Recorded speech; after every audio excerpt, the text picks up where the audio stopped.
I only just started working this new job, and already it warrants keeping some kind of online journal. The internet up here isn't so great, but now and again, when I stand in just the right spot, I'm able to get a signal. It probably sounds ridiculous that I'd have so much trouble, considering that I work at a broadcast station where you would imagine it's downright necessary to have contact with the outside world. Well, in these last 3 weeks I've been here, I feel more out of contact than ever. Let me be frank with you all. It's pretty lonely and boring up here sometimes, and other times it's absolutely fucking bonkers. But during those days when it's dull and painfully slow, I think I need some kind of outlet to talk and tell my stories. That's why I've chosen this outlet, so that I can tell you all what it's like up here. Right now, I'm sitting next to the wall by the bathroom. The only spot I can get a tiny bit of Wi-Fi today. My butt is cold, my back is sore, but it's better than not having any internet connection at all. My name is Evelyn. It's an old lady name, I know. I'm 24, and I have a degree in journalism, but the best I could do with it right now was apply for a radio DJ position. 3 weeks ago, I started working at a broadcast station that sits 50 feet above the ground. It's on a hill between an old rural town and a long, sparsely inhabited woodland. It's a surreal, lonely, and sometimes maddening place to be. If you live here, which I'm almost sure none of you do, I'm probably the only station you can listen to. The town is nestled between green-covered mountains, but the signal reaches far enough for travelers to hear sometimes. If you pass through a very long stretch of road next to the woods, maybe taking a piss by the trees after passing the rest stop that's been without plumbing for 10 years, maybe you've heard my voice or listened to a couple of songs. There's nothing else for miles, and somehow our town doesn't even pick up the tiniest signal from anywhere else. We play a bit of every genre of music to keep everyone in the town happy. By we, I mean myself and the owners of the place who put me here. I'm the only radio DJ working right now. I know a few of you are probably thinking how this place stays running with only one DJ, and I'll tell you, I live here. Since I got the job, I also received a back room inside the station with a mattress, a fridge, and the basics you would expect from a one-room apartment. At midnight, the radio plays an automatic playlist for 6 hours so that I can sleep, though I've been known to wake up several times in the night just to check how the broadcast is going. Living on site was a part of the deal that many others would probably reject, but it works for me. I lost my home recently, but that's another story for another post. What I'm trying to illustrate is that I've been working alone without more than a few 5-minute conversations this entire time. And because I'm the only DJ, obviously there aren't many things involved aside from playing music, sharing the weather forecasts, warning the locals about emergencies, and talking about a bit of local news. Calls happen so infrequently that sometimes I easily forget that anyone is even listening at all. But all that aside, I did say that things are a little maddening around here, didn't I? I imagine what some would think. It's a pretty remote place, only one corner store and one tiny diner for 50 miles, woods all around us, and it would be expected if I said we had some backwoods mischief makers roaming around. That's not it, though. Last week, the same song played on the radio for over an hour. I don't mean it repeated over and over and I couldn't turn it off, like some technical difficulty. It simply never ended. I even remember the song. It was Unchained Melody, and I knew as I listened that it had never been 75 minutes long. There were no calls of complaints, and after almost 80 minutes of listening to the song seamlessly repeat its chorus as if it had been composed that way, I was finally able to simply switch to the next piece on the list. Not before getting a call, though. It was the first call I had gotten in this station. On the other end of the phone was the voice of an old man, frail and hoarse. He simply croaked, "Thank you." His words were agonizingly slow, painful, dry. It almost sounded like he had a mouth full of dust, and I could swear I could smell the mustiness from over the phone. He hung up before I had a chance to say anything to him, but I'm almost glad. I'm not sure he had the energy for another word. Another time, just this last Wednesday, 5 birds killed themselves on the window. That is to say, they smacked against it so hard, they just dropped. I know for a fact that this tower isn't invisible. It's an eyesore against the view of the trees, really. But on that same day, just minutes apart from one another, 5 different birds hit the glass of my broadcasting room head first, hard enough to, well, die. All in the same general spot, too. I'm surprised they didn't leave a crack. They did, however, leave a bit of a mess that bothered me for the rest of the day until I finally climbed down to the fire escape with a rag like some kind of old-timey window washer. We also have interesting rules. There's a board near my desk with a list of guidelines I've been told I have to follow. Rule number 1. Never let the radio go silent for more than a few minutes. If the broadcast is down due to technical error, activate the bell. Note that I still don't know what the bell is, other than the fact that there's a button on the wall labeled as such. It remains a tempting mystery. Rule 2. Take care of the equipment. Don't let anything break. Rule 3. Any suspicious calls must be recorded. Never tape over a recording. And Rule 4. When the fog rolls in, do not leave the building. Do not open the door. Sound the emergency broadcast. It struck me as very odd that my employer would have such a strict rule about the fog. I mean, after all, this is the main reason why they insisted on hiring someone who could stay at the station 24/7, at least until they get me a coworker. It seemed out of left field, so specific and yet unrelated to any of my duties. I was surprised the fog was enough of an issue to warrant an emergency alarm, really? But only a couple of days into my job, I saw it for myself. On my second day of work, I was put to the test of getting the emergency broadcast out as soon as I could. You see, the entire room I work in has windows all around so that I can see outside in the woods. I assumed at first that this was just for the natural light, but now I'm thinking it's more of a watch, a fire watch, a fog watch, whatever kind of watch. I figure if I'm positioned so high in the trees, it must be for a good reason. I'd been switching between songs, getting ready to introduce an old classic by Fleetwood Mac, when my eyes caught a rolling cloud of white on the horizon. I let the song start, turning off my microphone and rushing to the window, expecting an avalanche coming this way.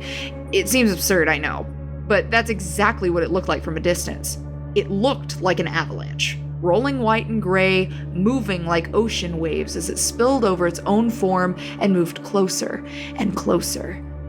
Fog didn't walk, did it? The fog's movements were so perfectly executed that it reminded me of steps. It undulated, as if its motions were being controlled by weight. I almost expected it to make a sound, but that's a stupid thought to have. I didn't watch for too long, slightly startled by the thickness of the fog on its way towards the town. I did just as I was instructed to do and returned to my station, killing the music immediately and taking up the microphone. This is an emergency broadcast for Pines Haven. I was speaking straight from a script, using my most stern, clear-spoken voice. This is a heavy fog warning.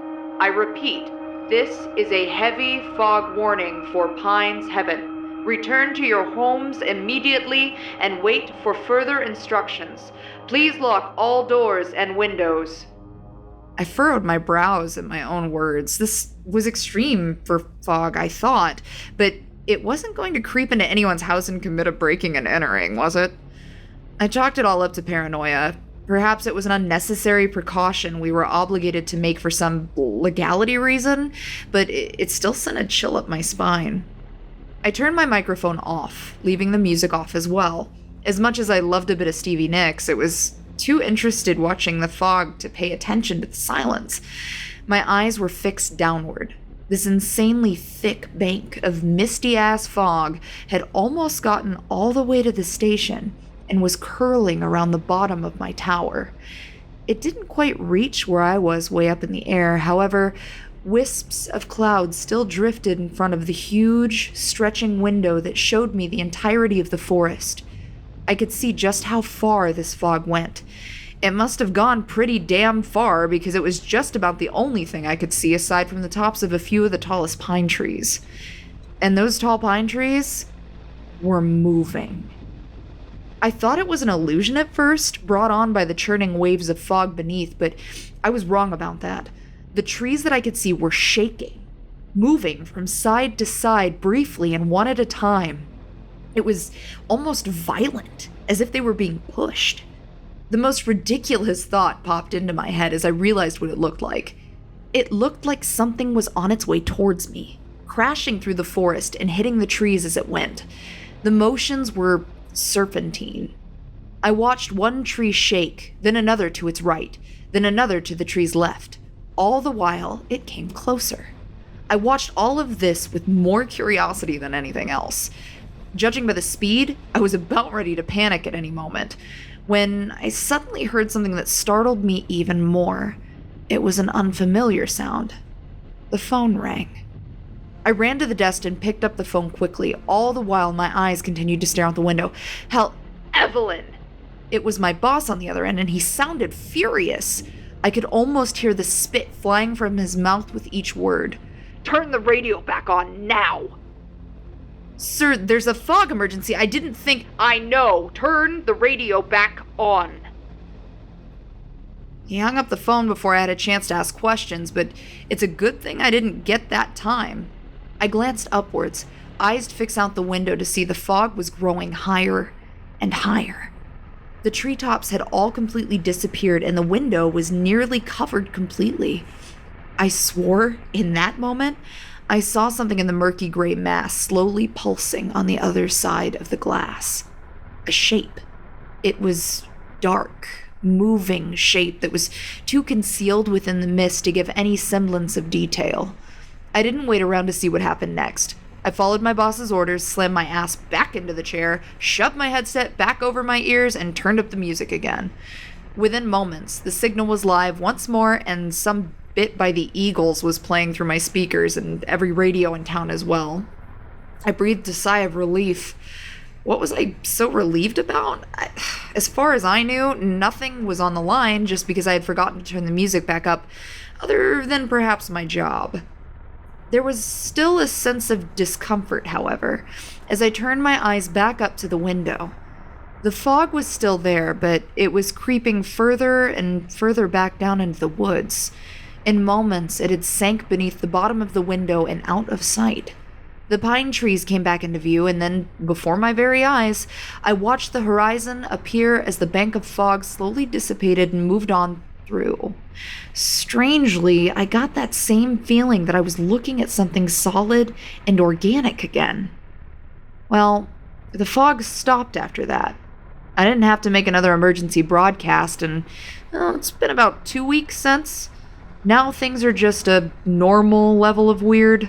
I get a strange call now and then, usually someone from the town I don't recognize saying some gibberish message I can't understand, or now and then a song in my music lineup begins to play backwards. Once or twice I swear I've heard someone talking in the room, even with headphones on, but it's a muffled blur of noise. Yesterday, I saw a bird perch on the edge of the window staring at me, and I swear it was human-like, but unless there's some weirdo out there crossing bird DNA with human genetics, it's probably just me being overly paranoid. I think that happens when you've been alone for a really long time. I have a lot more to talk about, and I'm sure in the following days and weeks I'll have more stories and things to write down that might be of interest, but honestly, right now, my butt is starting to hurt something awful from sitting on this cold floor next to the bathroom. The 20-minute music block is almost over, and I'll have to go through the local news. Maybe, if you're driving through looking for a place to stop, you might hear me. Oh, and if you are, don't bother with the rest stop. The plumbing is still broken, and their coffee tastes like gasoline. Well, it probably is gasoline. This is Evelyn from 104.6 FM. Have a safe night, and be careful out there.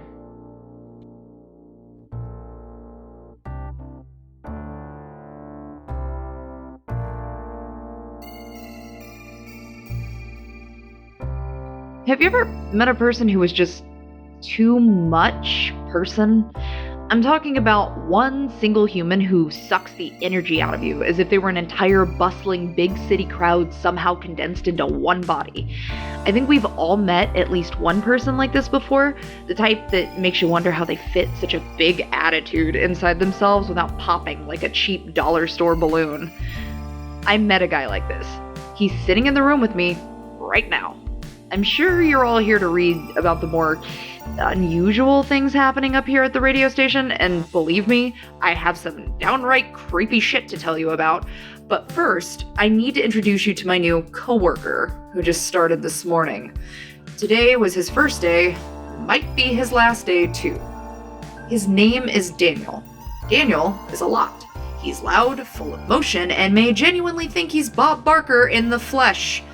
My boss dropped by during my second week here and noted that I looked weary. He knew why. I sleep 4 hours a night if I'm lucky and haven't gone outside in 3 weeks.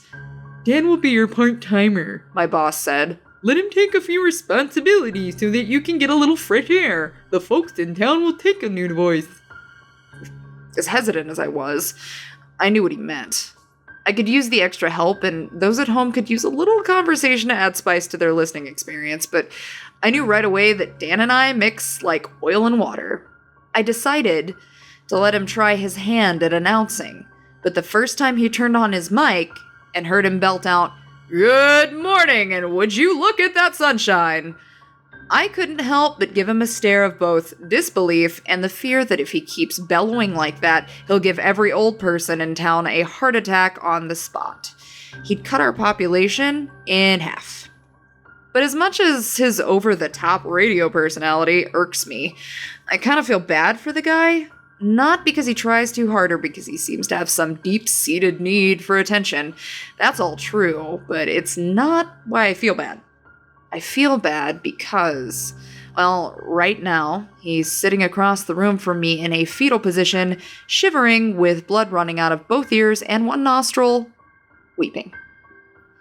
As far as first days go, Dan had a weird one. At 8 o'clock in the morning, he arrived. I think he was surprised to see that he wasn't getting some cute, spunky thing as his coworker, but rather my tired self with a messy braid and a hoodie filled with 2 warm granola bars that I had forgotten about, but would be delighted to find later on. At 9 o'clock, I let him give the weather forecast, and he did so with enthusiasm. Then at 10 o'clock, I had to explain to him that the bird on the window with human-looking eyes has been hanging around for days now and probably isn't up to anything. It's just ugly, I reassured him. At 11 o'clock, he told me that there was some creepy human sobbing coming from inside the bathroom sink. I was a bit shaken that he hears it too, but shrugged it off by telling him that it doesn't excuse him from washing his hands. Then at noon, exactly on the hour, we got a caller. This was a very, very unusual. Of all the things considered weird, the weirdest was the reminder that other people actually live here. I stared at the screen for the longest time trying to figure out whether or not to answer the call, but ultimately decided that it would be ridiculous not to. "Hello, caller, we've got you on the line." I spoke in a soft, mature radio voice. The line was quiet for a moment, but I could hear a bit of static and the slightest hint of a breath. Yes, Evelyn." It was a woman's voice, probably about 70 years old. She sounded as if she were shivering, which I assume was just jitters from being live on the air. "My name is Rose. I had something I'd like to tell you." "Of course, Rose. What's on your mind today?" "Well, I've had a bout of strange dreams, dear, and I'm wondering if anyone else has had the same. You see, last night I had a dream in which the forest split in two, like the parting of the Red Sea, dear. I hope you know the story of Moses, don't you?" I spared a glance towards Dan, my lips curved upward in a tiny smile mixed with a grimace as if to say, "Oh boy, here we go." He returned it with a witty grin of his own, glad that I was the lucky one to answer. Sure I do, Rose. What happened next?" Well, the ground was open and something was rising out of it. It blocked out the whole sky, you see. I can't even describe it, but it covered everything. The town and the sun, all that my eyes could see. The sound it made was a fearsome bellow that shook the whole earth, and then I woke up. Do you think that God lives in the forest, dear? Dan apparently saw the expression on my face, unwilling to answer for fear of, well, offending or encouraging any other very zealous callers, and so he finally did something good for me and answered in my place. That's an interesting dream, ma'am, but I think if God lived in the forest, he wouldn't give you a nightmare like that. He laughed, but his laugh was cut off by a snappy tone from the woman on the line. Well, he tried. We're meant to be afraid of God, dear. Her voice sounded like a slither, like a hiss. For an old woman, she almost struck a bit of fear in me with that tone. Besides, I wasn't talking to you. My grimace was gone, replaced by a furrowed brow of concern and a very, very obvious discomfort. I didn't like this conversation. It had gone from oh boy to oh no to oh shit very, very quickly. I had 3 weeks to get used to some of the weird mind tricks around this place, but this was different for me. This was real human conflict that I couldn't just blame on the stress of isolation. Rose's words and the way she said them bordered on malicious. That sweet, nervous, grandmotherly tone was gone, and suddenly, I felt as if I were on the phone with someone who genuinely had ill will towards us both.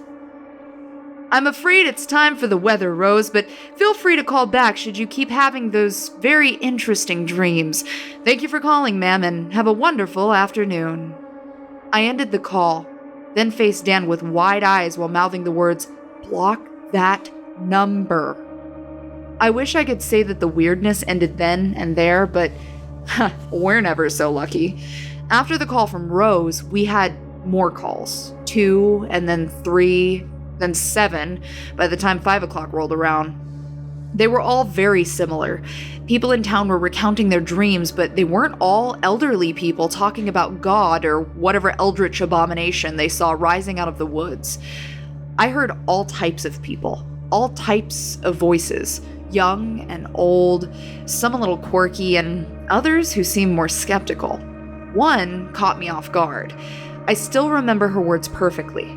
It was a young woman, maybe my age, and she sounded as if she was hesitant, but somehow still desperate to tell anyone about what she had seen. I saw a bird with human eyes, she told me. Right away, I was curious, as this was something a little too real on levels of weirdness. In a dream? No, the woman answered. There was a harsh intake of breath from the other side.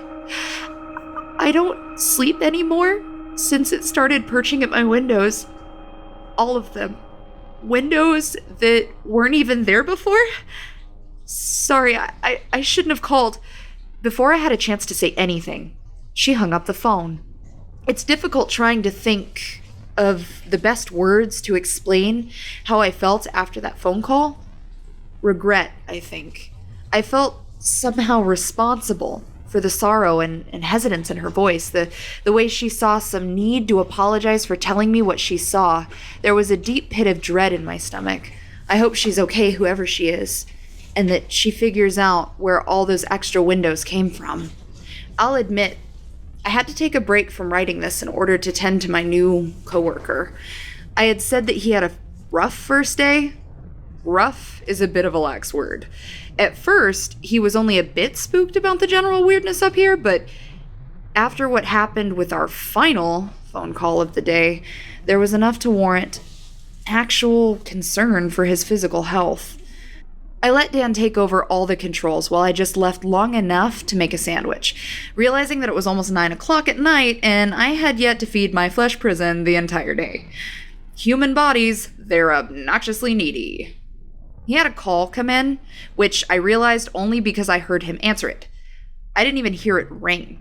It was late and a strange time for calls, but I figured if it was someone being a creep, at least it would be entertaining to see how he handled it.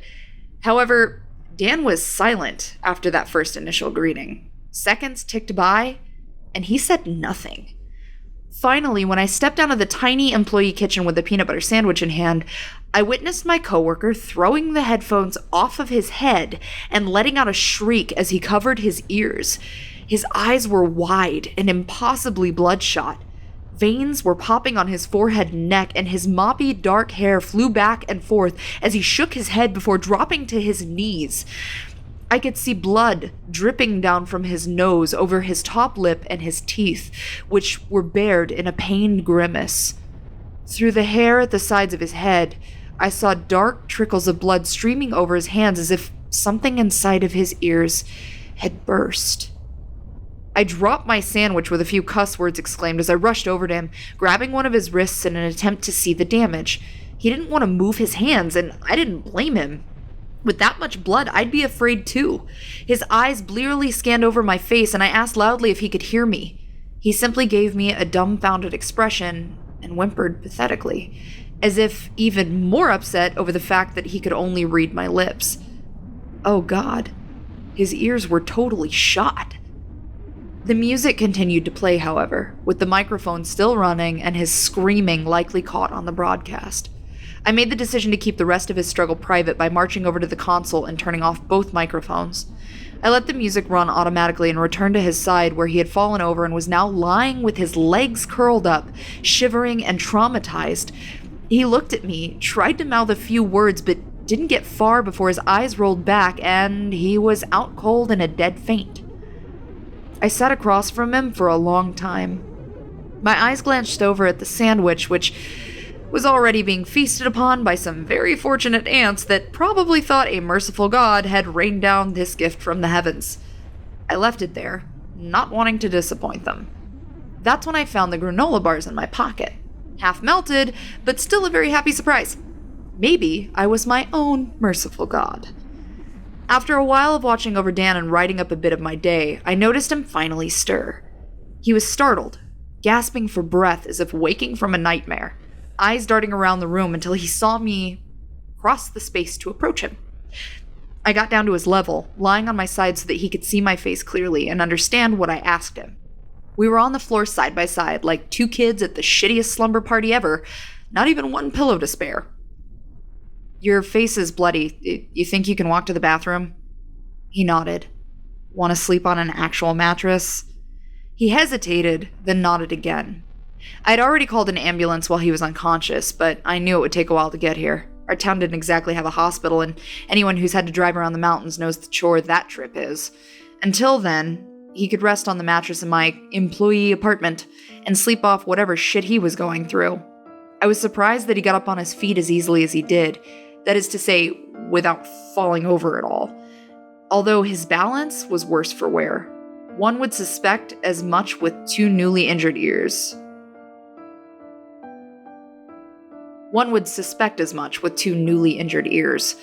I let him sit down on the toilet as I helped clean his face and underneath his ears, letting him wash his own hands. Can you hear me at all? I asked, now that we were in a quiet, noise-free room. It took him a moment before he finally spoke up, but his voice was a hoarse whisper that he probably couldn't even pick up. A little, he said, then smirked with a sad excuse for a chuckle. You're friendlier when I can't hear you well. I would have slugged him in the shoulder for that one, but I just laughed and let it slide. It felt weird taking care of someone else. I didn't think I was a maternal type of person, but I found myself being as gentle as possible with his bloodied face, with genuine care for his comfort. He was cleaned up, all except for his ears, which were covered in what bandages we had on hand, and I helped him to the mattress so that he could lie down and rest. Damn, as far as first days go, his was probably the worst I could ever imagine.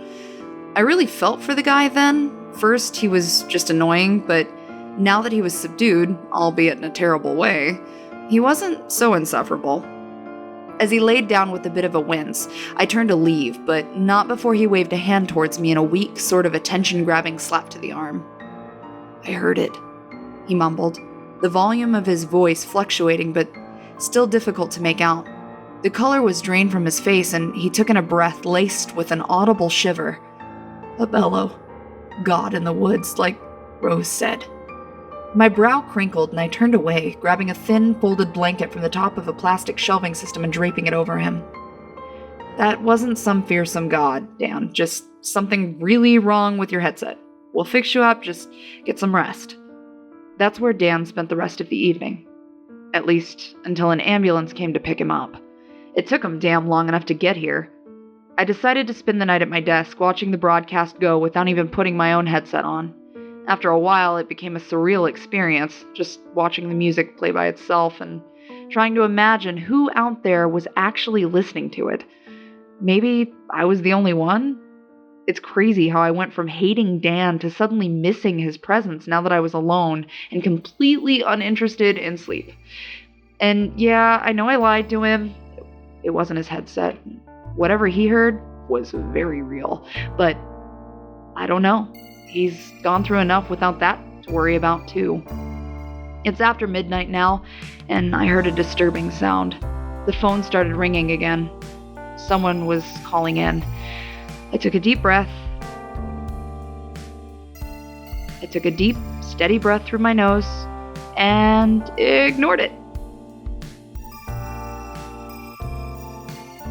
This is Evelyn from 104.6 FM, and the strangest looking bird is still sitting at the edge of my window.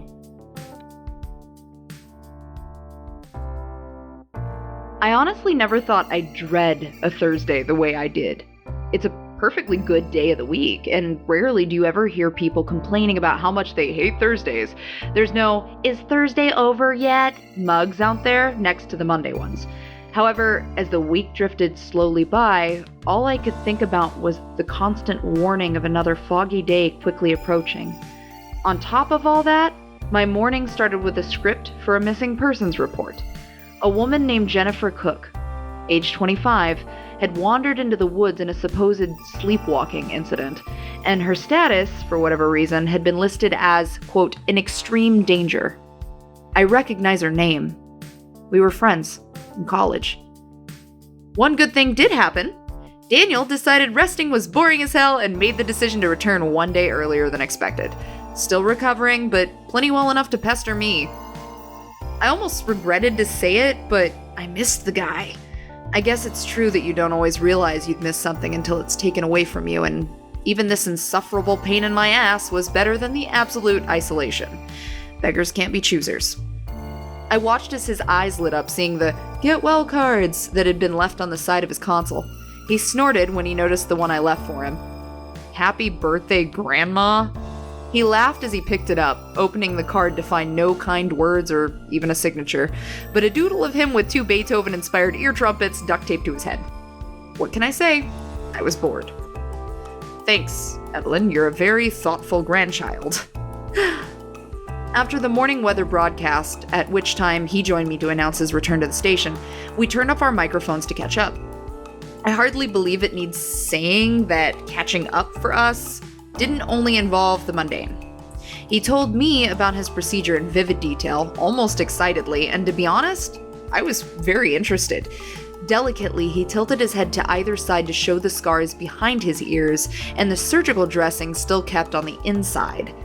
It was no wonder he still spent most of his time trying to read my lips. Even if his ears had been successfully repaired, he couldn't hear a damn thing with cotton stuffed in there. Eventually, we exhausted talk of scalpels and stitches, and he asked me what sort of bizarre happenings he had missed while on his vacation. Sink is still acting up. The pipes were a little rusty the other day, though. I think that was making it a bit weepier than usual. Did you get any calls? I hesitated, but tried not to look too unwilling to answer. Rather, I pretended I was in thought, looking back at dull and completely unimportant memories before shaking my head. Not really. Just a couple of music requests. Some guy in town has a serious crush on Diana Ross. Daniel's eyes were fixed on my face, reading it far after my lips had stopped moving. I think the fact that I avoided his gaze completely was more of a telltale sign of secrecy than anything else. I didn't want to tell him about the crying woman over the phone, the rock that had been in my stomach, or any conversation all of that maester. The feeling of unease that subject caused was so fuzzy, so confusing to me, that I had no desire to go tumbling down that rabbit hole by my own free will. That bird, though, I interrupted, just as he took in a breath to speak, bringing my knees up in my chair and kicking off from the desk to roll a few feet. I practically jumped out of the seat to stomp across the room, headset left abandoned, and a finger pointing out the window. Sure enough, my nemesis was picking at the nest it had built on a tree branch right at the window's edge. "You don't like the nest?" Daniel asked, as if there were any possible doubt of how I felt. "It's gonna have all its creepy-looking babies right in front of our broadcast room." I put my hands to the glass with an exasperated groan, but even as I knocked my fist against the surface, that shitty little bird did not leave. It just stared at me, face turned so that one human eye followed my movements. If its beak had the ability to move in a grin, I am almost sure it would have been smirking at me. "I'm getting rid of it." "Hold up, I know it's weird looking, but you're not just going to kill it." "I'm not killing it," I corrected Daniel, returning to the desk to hang up my headphones properly. I leaned against the back of my abandoned chair, facing my coworker to explain my instructions. "I'm going out on the fire escape to grab the nest, and I'm taking it into the woods. I won't hurt it, I'll just make it a nest in a new spot. You need to take the controls while I'm gone, though." He couldn't wear his headset, but that didn't matter. So long as he could keep the music running on his own and avoid any lapses of silence while I was gone, the plan would be simple and effective. I still try to wrap my head around this feeling, urgency. I needed to get rid of that nest, and it needed to happen immediately. I had to leave the station in order to get to the fire escape. I know that completely defeats the purpose of the fire escape, but it wasn't worth triggering the alarm just to save a few steps and explaining my stupid obsession to my boss while disarming it. That involved descending endless clanking stairs, downwards and downwards, until I had circled a 50-foot spiral of rusted metal to the cold cement floor. The exit sign no longer glowed, but the door's windows shone a tarnished yellow light from the overcast sky outside. When my shoes sank into the long grass, kicking up tiny pebbles in the dry dirt, I felt a sense of immense insignificance. The world felt big, and I felt small, suffocating somewhere in the middle of all that vast and limitless space. It was the first time in over a week I had felt the wind on my skin so directly, and something about standing in the open air failed to feel comforting. I didn't feel freedom. I felt violated, exposed. I felt like a newborn without guidance. I decided to make the job as quick as possible. I secured my flannel around my waist, holding onto either side of the fire escape as I climbed my way upwards. I spared a look out into the mountains, those rolling high hills of rocks and dirt covered in newly budding trees and evergreens. Looking at the horizon brought me stress. That stress formed a gnarled ball sitting in my stomach, kind of like a stone, really. I didn't need any more of those in my guts. "Okay, you feathered fuck." Once I was at the top, panting breathlessly in the absolute throes of exhaustion, I waved my hand to shoo the bird away. For once, it actually left, but that didn't bring me much comfort. It flew away from its nest without panic, as if it wasn't leaving because it feared me. It was simply moving out of the way to perch elsewhere, casually, as if to say, "I'm only moving because I want to." I reached down over the metal bars to grab the nest, plucking it off the branch. Now, as much as I hate this bird, and as vocal as I've been about that fact, I couldn't bring myself to be rough with its nest. I held it with some level of tenderness, but still held my breath anxiously as I peered into the circular web of twigs and discarded animal furs. There were no eggs, but the nest wasn't empty. With a shudder of disgust and every single nerve in my body wanting to get that damn thing away from me as quickly as possible, I threw that nest as far as my arm would let me, wiping my hands on the waist of my shirt as I watched it fly into the trees. Inside that nest, nestled into the center like a beloved, delicate eggs, were 4 human fingers chewed off from the knuckle. They were young and slim, the nails painted in partially chipped red polish. It was then that I heard a slither behind me, scraping wet against the metal of the stairs. It was a sickening sound that only added to the chill I felt traveling up my arms and neck. I turned, ready to lock eyes with whatever creature had crawled out of the woods, and found a thick, dirt-covered vine that had grown all the way up the rusted beams and across the first step. I had seen a bird with human eyes, a sink with a human voice, but God forbid would this plant start personifying itself too. Eager to get off that fire escape and back into the station, I stepped over the muddy green appendage and prepared for my shoe to clank against the second stair. It never hit. Instead, another vine just as slick and swift as the other snaked its way underneath my foot. Then another. And another. Down at least 3 more steps. No matter where my foot fell, it would slide and I'd go crashing down each and every one of those stairs. At last, that's what I thought would happen. As soon as my balance was lost to me, I felt a slimy grip around my ankle, one of the vines grabbing my leg and using an incomprehensible amount of strength to fling my weight away from it. I felt like a fly being swatted with an aggressive hand, as if I was the pest in this situation. One moment, I was staring down at my feet, and the next, I was looking at the ground as I began to fall. 50 feet was a distance I may not have survived. I flailed in some attempt to grab the edge of the stairway, but happened to fall on my chest, pinned over a bar on one of the spirals right below the top. The breath was knocked out of me, arms gripping the rail as pain erupted in my shoulders and my elbows from holding up my weight. I kicked my legs upwards, wrapping them around the closest bar I could find until I was clinging to the edge. The endless forest was in front of me, and all I saw at first was a sea of green. That is when I saw movement on the horizon. It was the undulating, swirling, thick clouds of fog slowly creeping towards the radio station in the town beyond us. And for the first time since I had started working here, I could hear a groan on the wind. It wasn't quite a rumble like one would expect from thunder, but a low, wail-like moan one might imagine would echo from the ocean floor. The fog was making that sound, a living thing with a voice of its own.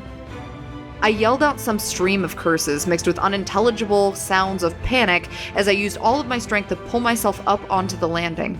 Choosing the stress of sore arms over a long drop, I pulled myself up, tumbling over the railing and falling to my stomach on the solid metal. As I stood, I lost my flannel shirt on a snag and didn't bother to come back for it, even if it was my favorite. I half ran, half stumbled down the remaining steps, skipping over which ones I could while the ground below wriggled and moved in my line of sight. The same mud-covered vines that had thrown me off the fire escape were crawling their way out of the ground, all of them twitching in agitation. I tripped my way through them, making a dash to the door, but when it was finally within my reach, there was no opening it. The door had been covered from bottom to center in a thick layer of vegetation, overgrown as if the forest had swallowed it in a coat of thorns and branches. Young miniature trees had sprouted from the ground in that short amount of time it took me to leave and come back, their trunks and branches intertwined to keep the door fastened shut. I tore my hands at the bark, the thorns biting into my skin, but with every tug and crack of solid wood, the trees would writhe and snap back into place in a stubborn game of tug-o-war. The distant groan was closer now, wisps of fog surrounding my ankles as it slowly began to cover the ground and grow. But as panicked as I was, I only screamed when I looked back to the door, seeing a darkened face and the whites of eyes staring at me through the window. It was Daniel, knocking on the tarnished yellow glass as he attempted to force the door open on his side. "Get up there!" I screamed through the door. "Make the emergency broadcast! Go upstairs!" He stared at me, shaking his head as he tried yet again to bust the door open to no avail. The stained window clouded my face, making my lips impossible to read. I turned around to see the same trees covering the door had now sprouted at the bottom of the fire escape. The fog was tumbling closer, completely engulfing the trees only a dozen feet away from me. With nowhere to go, I turned back to the door with one last desperate attempt to tear the plants away. I saw Daniel's face washed out and blank with fear with both of his hands on the glass, and then, as the fog wrapped itself around me and the radio station itself, I couldn't even see an inch in front of my face. Dan disappeared from my view, as did every single thing except for the swirling gray clouds. I don't think I've ever experienced such silence. There was no wind, no birds, only the sound of my own labored breathing as the air grew thick with the taste of wet soil. Though I had been facing the door, the clouds in front of my eyes made it seem as if I were floating in some endless waste. It was a sea of cold, heavy air that tickled every hair on my arms and on my head. There was that whale-like groan again. It was followed by the strangest series of clicks, like a tongue against teeth rapidly popping in no real pattern. I wasn't prepared when it touched me. I pursed my lips tightly to keep from making a sound as something sharp and thin grazed the raised flesh on the back of my arm. It was followed by another, then another, like impossibly long fingers or the legs of a spider toying with my hair and poking at my arms. It felt threatening, but also curious, as though whatever it was patrolling in the fog was trying to figure out what I was or what it could do with me. My eyes were clamped shut and my arms squeezed tightly around my body. I can't even begin to describe what it's like in your head when something massive, unseen, and unidentifiable pokes and prods as if you're its human toy.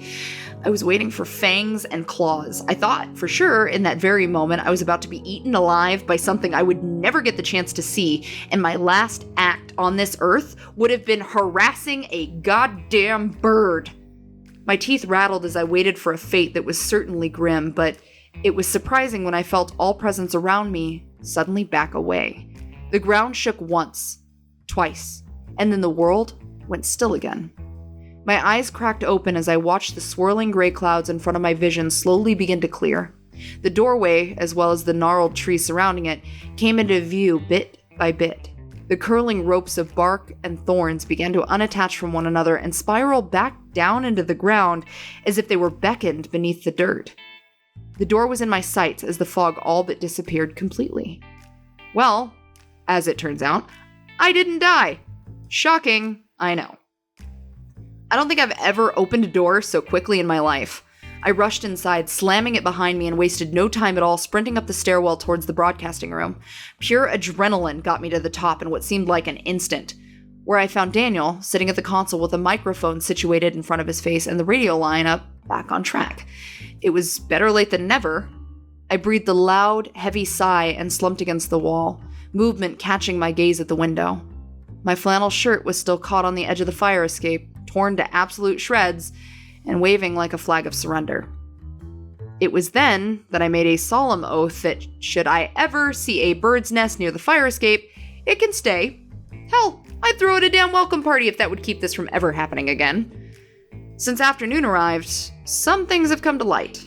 I've gotten more than one angry call from the owner of the network who claims it took us far too long to send the announcement for the people downhill in the towns.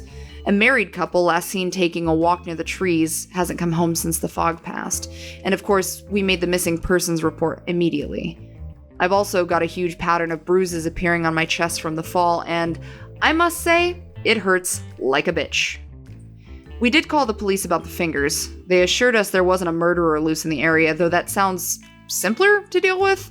I was a bit surprised that the police asked for copies of our caller recordings from earlier in the week, and luckily, the rules of the station meant none of them had been deleted or taped over. The only recordings missing was the one Daniel had taken the very moment he lost most of his hearing. Why would our boss delete that after collecting his copies? I overheard whispers of who those fingers may have belonged to. They say the missing girl, Jennifer, was probably the victim of an animal mauling while wandering in her sleep due to a newly prescribed pill she had only just started taking. A sleeping pill. I've decided that when I'm done here, I'm looking at our call records from the last few days. A certain call from a sleepless woman is coming back to me, and I may recognize that phone number if I see it again. I suspect it might match a number I still have in my own personal cell phone. I'll be honest. I hope I'm wrong. There's a lot I need to explain once I know for sure. This is Evelyn from 104.6 FM, and I might take a walk in the woods later.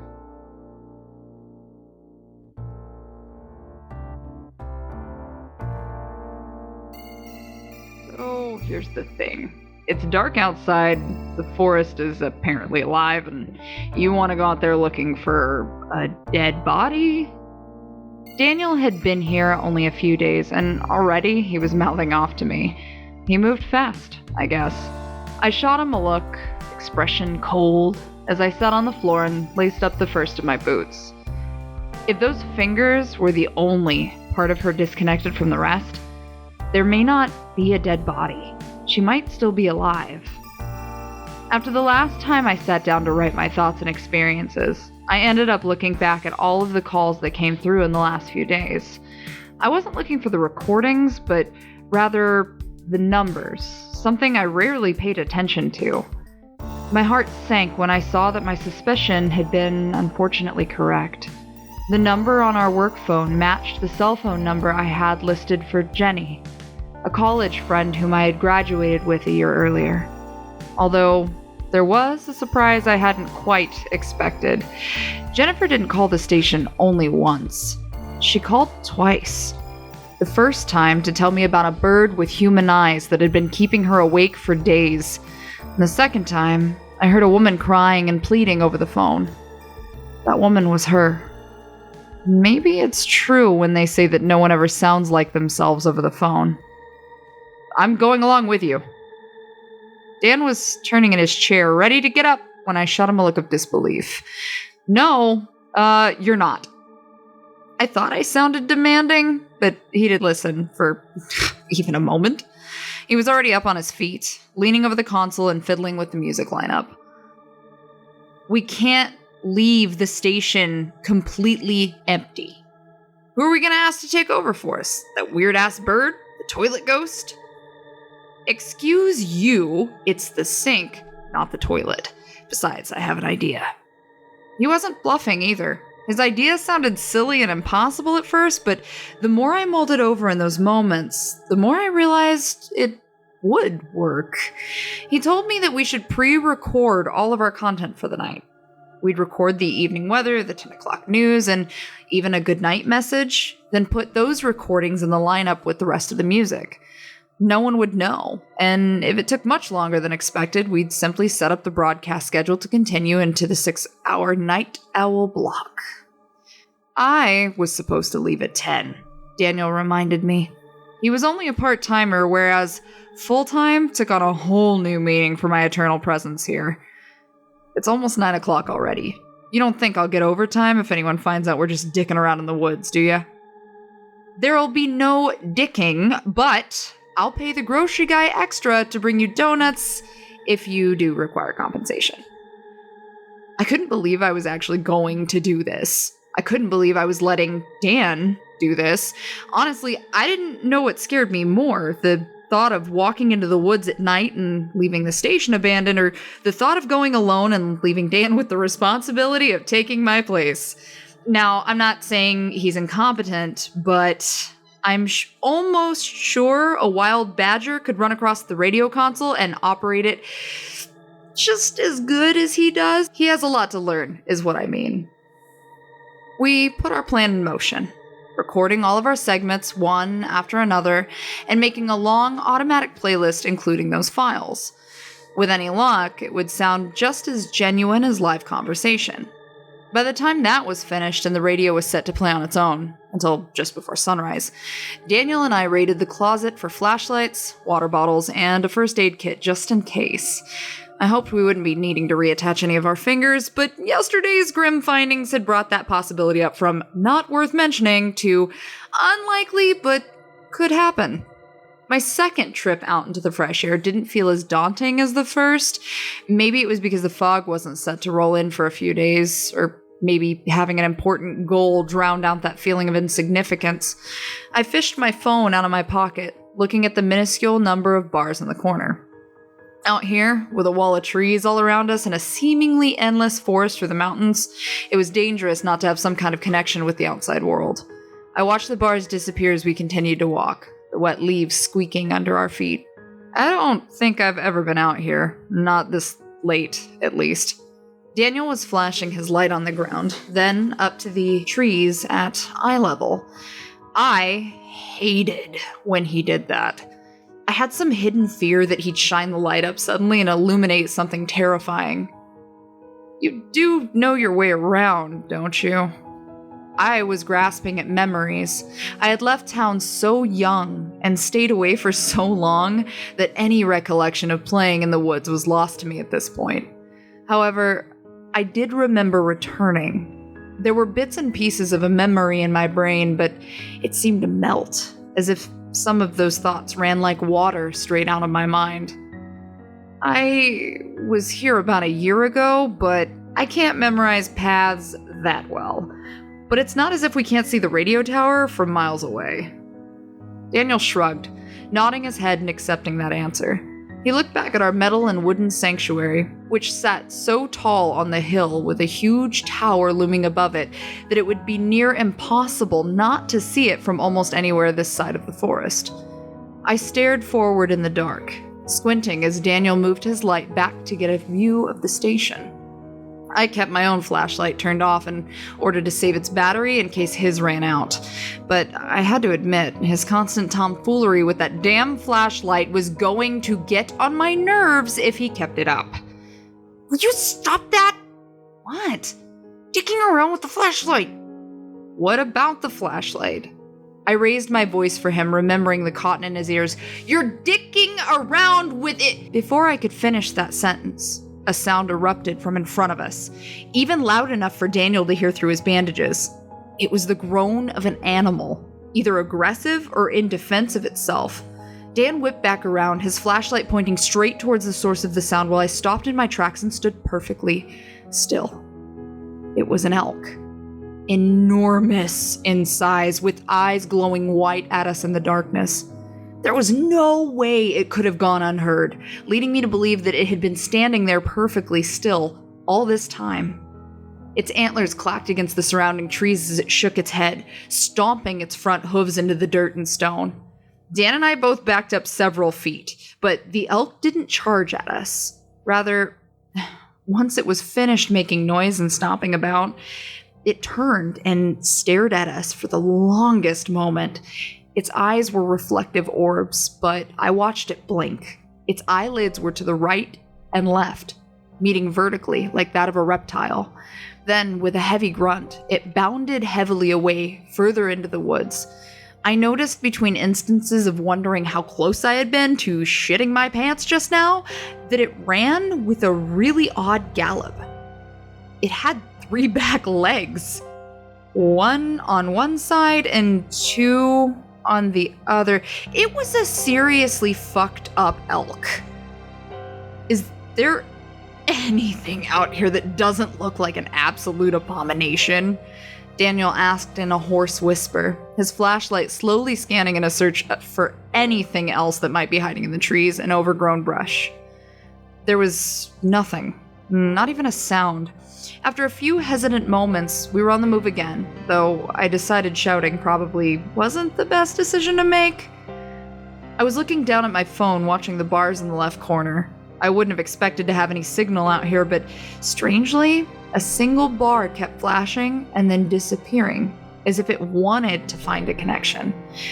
I had no explanation for it, but I didn't think on it too much. Of all the weird crap I'd seen out here, a cell phone signal in the woods was the least of my curiosities. But if I could get just one more bar, maybe I could try making a call. How do you know her? Daniel broke the silence after we were sure no more giant mutated elks were stomping around. This missing girl, you seem dead set on finding her. She was my best friend in college. We had a dorm together. We graduated together. We lived together for a bit. She was generous when I needed a place to stay. And now you live in a radio station. I turned my eyes back to my phone, shrugging my shoulders. I acted nonchalant, like I didn't give 2 shits. I actually gave quite a considerable amount of shits. She didn't want me there anymore, okay? She just didn't want me there anymore. I could feel the question in the air. I didn't have to look at Daniel to know what he was thinking, how badly he wanted to ask why a generous best friend would kick someone out of their house. Luckily, before he had a chance to speak, and before I needed to think of a new conversation, I saw it. 2 bars on my phone, springing to life and defying all odds against this wild, uninhabitable mountain. I raised my phone up in victory, stopping exactly where I stood for fear of losing the signal. Yes, we have it! We have a signal! Daniel gave me a confused stare before I had a chance to explain. I was tapping away at my phone, finding Jennifer's phone number among my minuscule list of contacts. I'm calling her. If she's nearby, she can help us find her, assuming she has a signal and battery. Assuming she has her phone. Daniel was obviously skeptical why a sleepwalking woman, presumably leaving her bed, would take her phone, but I had a theory that Jennifer hadn't been sleepwalking at all. Something had been luring her here. I had a feeling. I didn't answer him, whispering a hoarse shh as the phone began to ring in my ear. It rang once, then twice, then in both of my ears. Her tone, a basic selection from the Library of Sounds, was distant but audible in my one exposed ear. I lowered my own device, listening to the sound echo from further in the trees. Faint, but there. Daniel turned to the direction of my gaze, flashlight scanning along the ground to find a path of broken twigs and flattened grass trailing off deep into the brush. What are you... Her phone. That was all I said before I chased the glow of his flashlight on the ground, deciding that one source wasn't enough. I pulled the spare light from the satchel around my shoulders, tapping it against my hand as it flickered to life. The tone stopped ringing, and so I called it again, desperately hoping this wasn't just a trick my ears were playing. I couldn't help but feel some level of paranoia, knowing that this forest could be drawing us further and with, illusions of sound and direction. Perhaps that's exactly what it did to Jennifer. I felt a sense of familiarity with the forest then. I knew this path. I almost felt sick the moment some old buried memories started to resurface, but not because those memories traumatized me. No, the nausea was part of the memory. I remembered the campfire roaring high in the center of a clearing, one person's distinct voice nagging that it would burn the trees down if it got any hotter. I remembered tripping over beer bottles and the sound of shitty guitar music. Some drunk idiot singing off-key. Oh, shit. Maybe I was the drunk idiot singing off-key. That was probably me now that I think about it. I could hear Jenny's voice mingling with the crackling of fire and terrible music. Evelyn, lay off. You've had enough.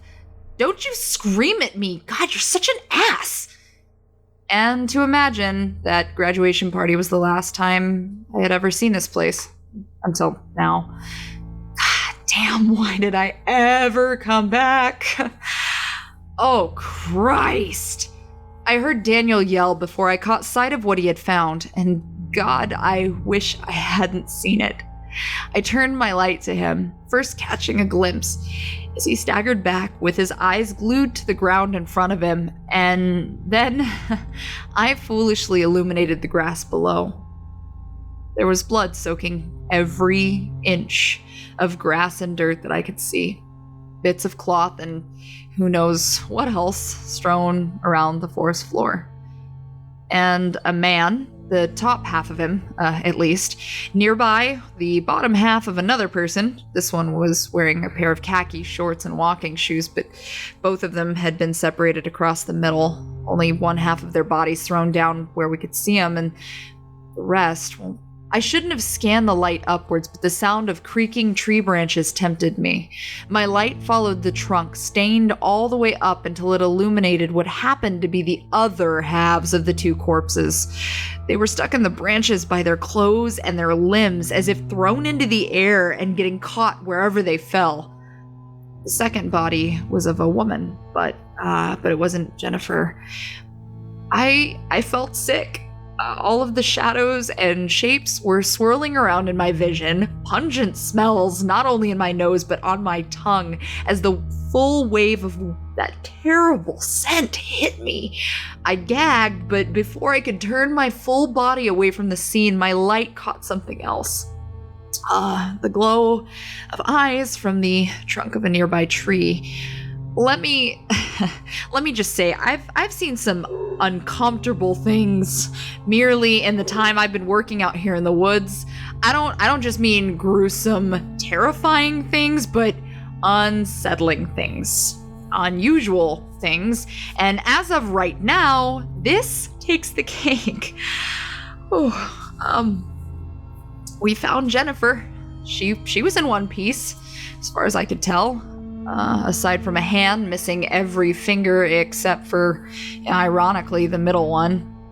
I'd like to think that this was some final joke from whatever murdered her, but that's probably wishful thinking, where humor is realistically non-existent.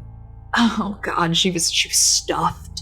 Her limbs twisted to roll her into a human ball inside the hollow trunk of the tree, with her stark white face peering through a hole in the bark.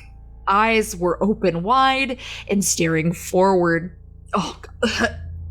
Making her look like some kind of pale, nightmarish owl. Her mouth was wide open, filled with like dry grass and twigs, almost like a bird's nest. One of her hands was sticking out of the tree, the arm likely broken in order to accomplish such a position. Her hand was tilted, palm pointed upwards, and a cell phone was sitting in the center, flashing its 10% battery warning. Well, that and 2 missed calls from me. My name was on the screen, Evelyn, followed by an alien emoji, which it was perfectly appropriate. There's not a single damn person on Earth who could convince me she wasn't positioned that way on purpose. We weren't even friends anymore, but shit, man, I really failed her one last time. At least I'm consistent, I suppose. Daniel and I knew we couldn't stay there. Not only was it a fucking nightmare to behold, but the smell from the blood and bodies on the ground was making both of our stomachs churn. There's a smell you don't really forget, I don't think. It's been a full day, and I still recall it in vivid sensory detail. So we turned back to leave, completely silent. We had nothing to say to one another, nothing comforting, and no energy even to talk about our fears. We were halfway back to the radio tower when Dan finally spoke up. You know, he started, I wanted this job because I thought it might be right up my alley. I thought I'd be good at it and maybe make some people laugh and smile a bit, but so far, it's only been horrifying. Now, while I know that hiring Dan had been one of my responsibilities, I still felt a twinge of guilt. He meant well, and his heart had always been in the right place, but he was suffering for it. He had the chance to leave, but chose to come back regardless. Sometimes I wondered if this bizarre, messed up situation was the only exciting thing he had to look forward to. At least until actual death entered the picture. Now he was in too deep. We both were. Hey, Dan, I asked him, shining the light on my own face. Yeah? Your mom invited me to a wedding in June. Do you mind if I go with? He laughed. It was the first time I had heard him laugh like that. Well, ever. That didn't say much, considering we had known one another for less than a week. But time seems to drag out after you've seen some freaky shit with someone.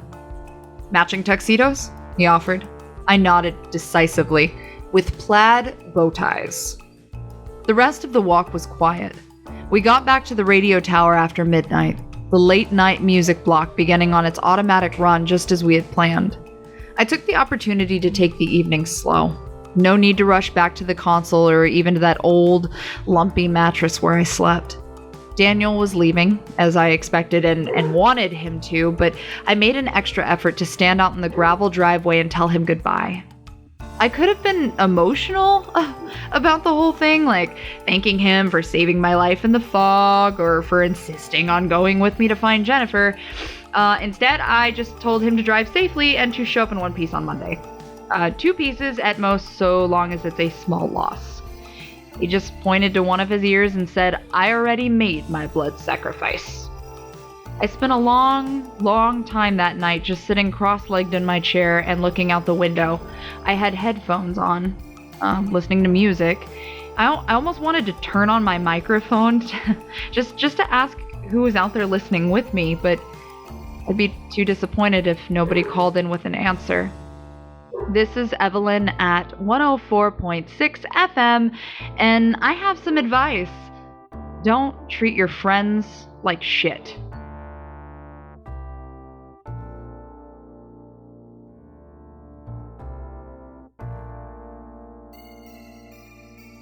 I'll start this off in the most direct way possible. I'm not who you think I am. I work at the radio station perched in the air looking out over a forest-covered mountain range, and it's an absolutely bizarre place. I've seen animals with human features, some eldritch abomination living in a fog bank, and I even went partially deaf due to a phone call. On top of all that, my coworker, Evelyn McKinnon, just became a murder suspect. She didn't do it. There's no way she could have done it, and I think everyone in this tiny, superstitious town knows that. I may not have been here long, but I've been here long enough to know that when something strange happens, people know when to turn their heads and ignore it. The death of a well-respected couple and a promising college graduate gets people just a little bit riled up, however.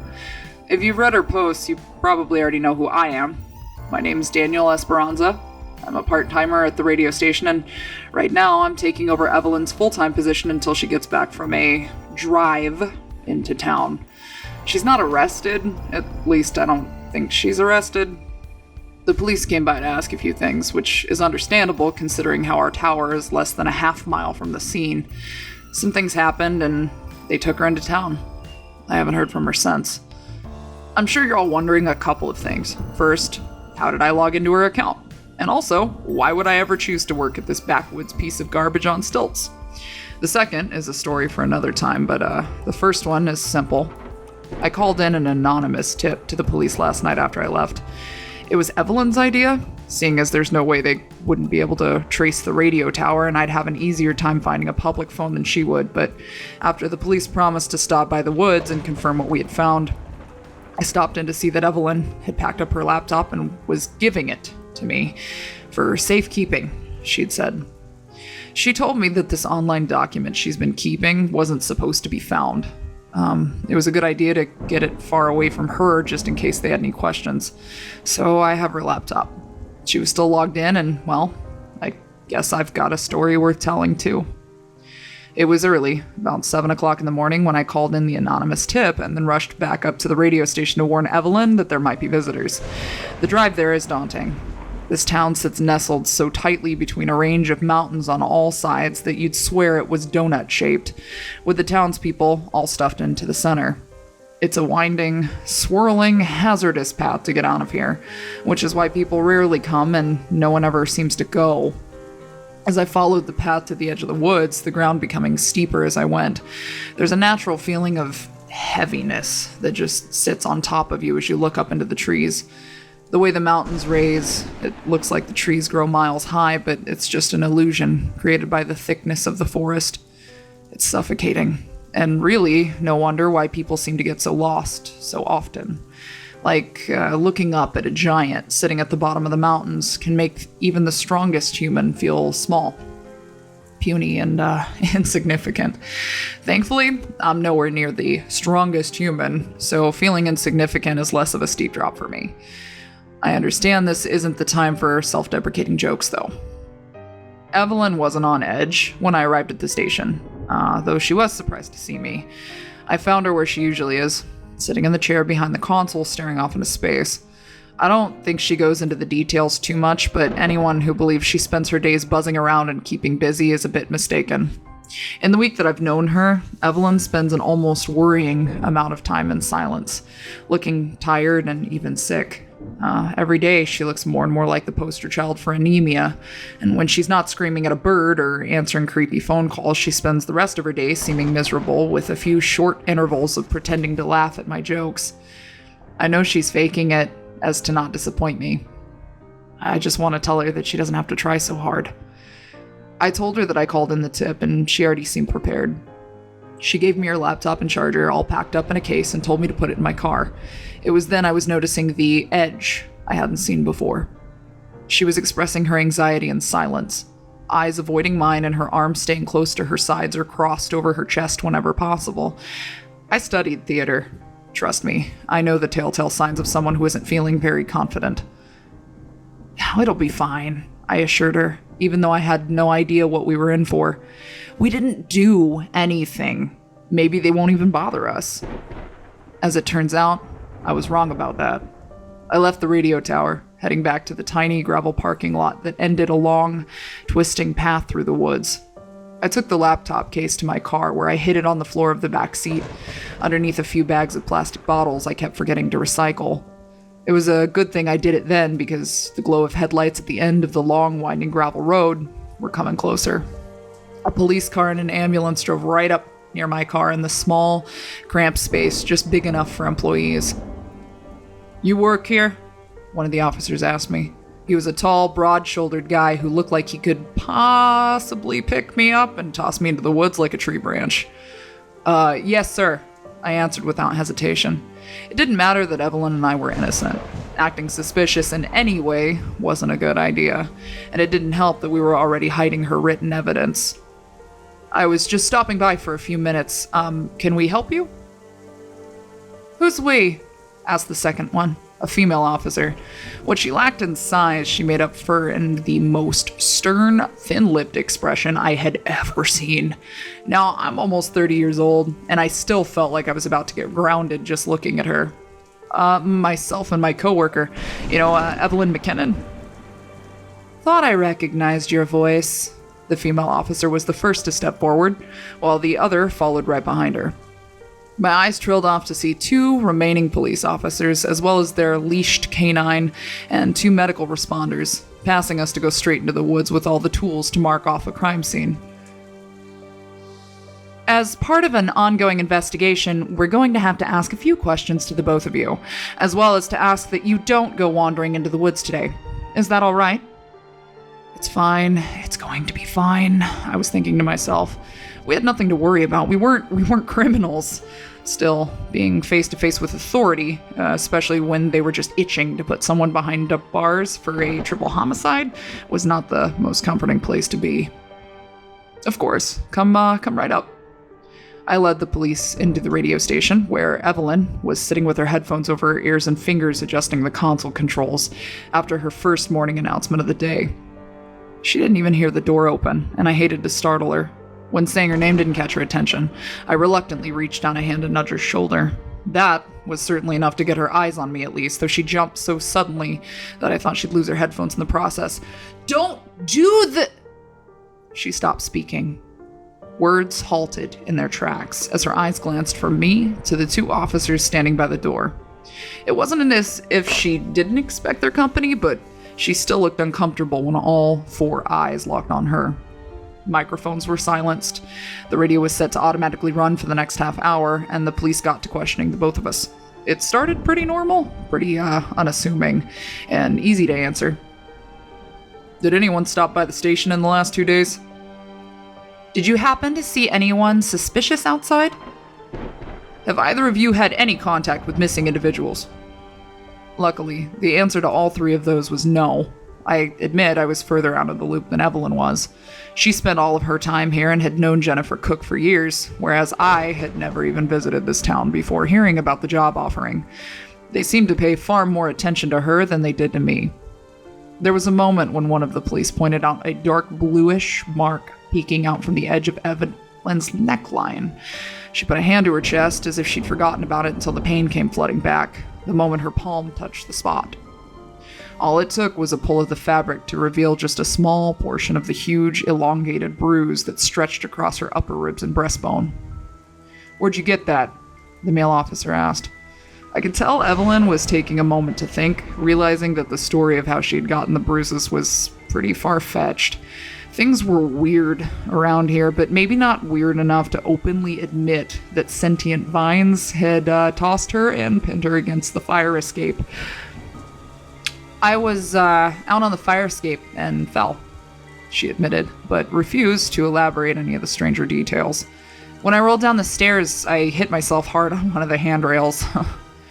They didn't press further, but it didn't mean they weren't still keeping those details in their minds. It was uncomfortable, watching how intently they glared, taking in every small detail. I knew it was just part of their job, but it felt almost unnecessarily intimidating. Minutes passed, then a half hour, then an hour, and the only time the police weren't asking questions was when Evelyn and I tended to our work to keep the radio running. They were almost too attentive when it came to making sure everything was going smoothly with the broadcast, but then again, they did live in the town below. There was no way any of the bizarre stuff that happened around this building didn't get their attention. Maybe they even knew more than we did about this old radio tower. I think I was the first to see movement in the woods. My breath hitched in a small gasp, and I think the police heard me because moments later, they were swiftly marching to the windows to see their fellow officers emerging from the forest. The medical team carried back 2 cloth stretchers covered in white sheets. 2. Only 2. We were told to stay in the broadcast room until the police returned, and we watched nervously as they exchanged words below us. Silence through the glass. Evelyn said nothing, but she looked alarmed as the men and women below took turns making glances up to our location. Something was wrong here. Evelyn paced back and forth until the police came back upstairs, one of them holding a familiar object. Jennifer's cell phone. Well, shit. With a gloved-clad hand, the female officer held up the device, which was supporting a dangerously low battery and 2 missed calls from the night before. The phone should have been dead, I thought, yet somehow it was kept alive through the entire night. Just long enough to reveal its secrets. My coworker's face was washed out, paler than ever, when she realized that her name was flashing on the screen. However, what they said next was perhaps even more chilling than all of the facts laid out in front of us. Miss McKinnon, it appears you and Jennifer Cook were in contact. Any clues to her whereabouts you're not telling us? My heart sank, and I know hers did too. She looked at the 2 figures in front of us, then at me, her mouth slightly agape with the beginnings of a question that just wouldn't come out. Her whereabouts? Jennifer had been out there. She was cold and dead in the trunk of a tree, and if they found her phone and the other 2 people, how the hell did they not see her? The only answer I could possibly think of was that she wasn't there anymore. But if that was true, or who or what had pulled her out of the tree, I know her. Evelyn's lips trembled. I'd never seen her look this close to tears. In fact, I didn't even know she ever cried. Ever since Jennifer was announced missing, Evelyn had made an effort not to talk about their former friendship. It was easy for me to forget that she probably was grieving behind that mask of indifference. I was just thinking about her and thought I'd try, but she didn't pick up when I tried to call. We haven't talked in over a month.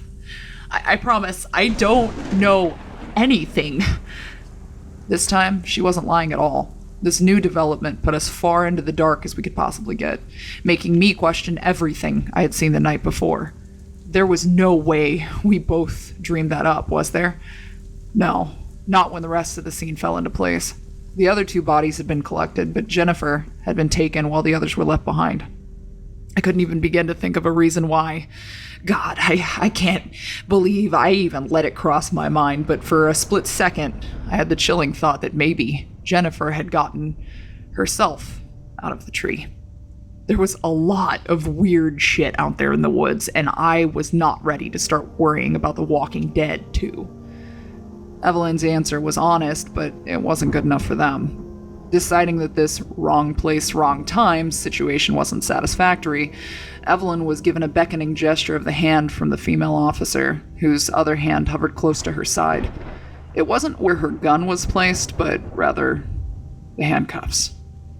She must have noticed that Evelyn looked down at them because she moved her hand away almost on cue. We have more questions, but we'd like to wait until we get to the station to have a real talk. If I don't argue, you won't cuff me? Evelyn finished her thought while peeking out from the hair hanging in her face. The policewoman gazed at her and then silently nodded her head. My coworker never did have the most expressive face. She often looked weary or annoyed, sometimes a bit of both. But this time, she looked towards me with a heavy frown and eyes that could only be described as soulful. I could tell she was scared, but not with the type of fear we faced before now. Faced with impossible things. It was very realistic dread with no disbelief. And it was the saddest thing I'd ever seen. Follow the rules, okay? That was the last thing I read from Evelyn's lips before she was escorted for questioning. It's been so long now that I can't help but feel something went wrong and maybe she's not coming back before the day is done. I want to leave. I want to go find out what happened to Evelyn, but unfortunately I can't do that. I have to make sure the broadcast never goes silent. This is Daniel at 104.6 FM, and I might be your host for just a little while longer.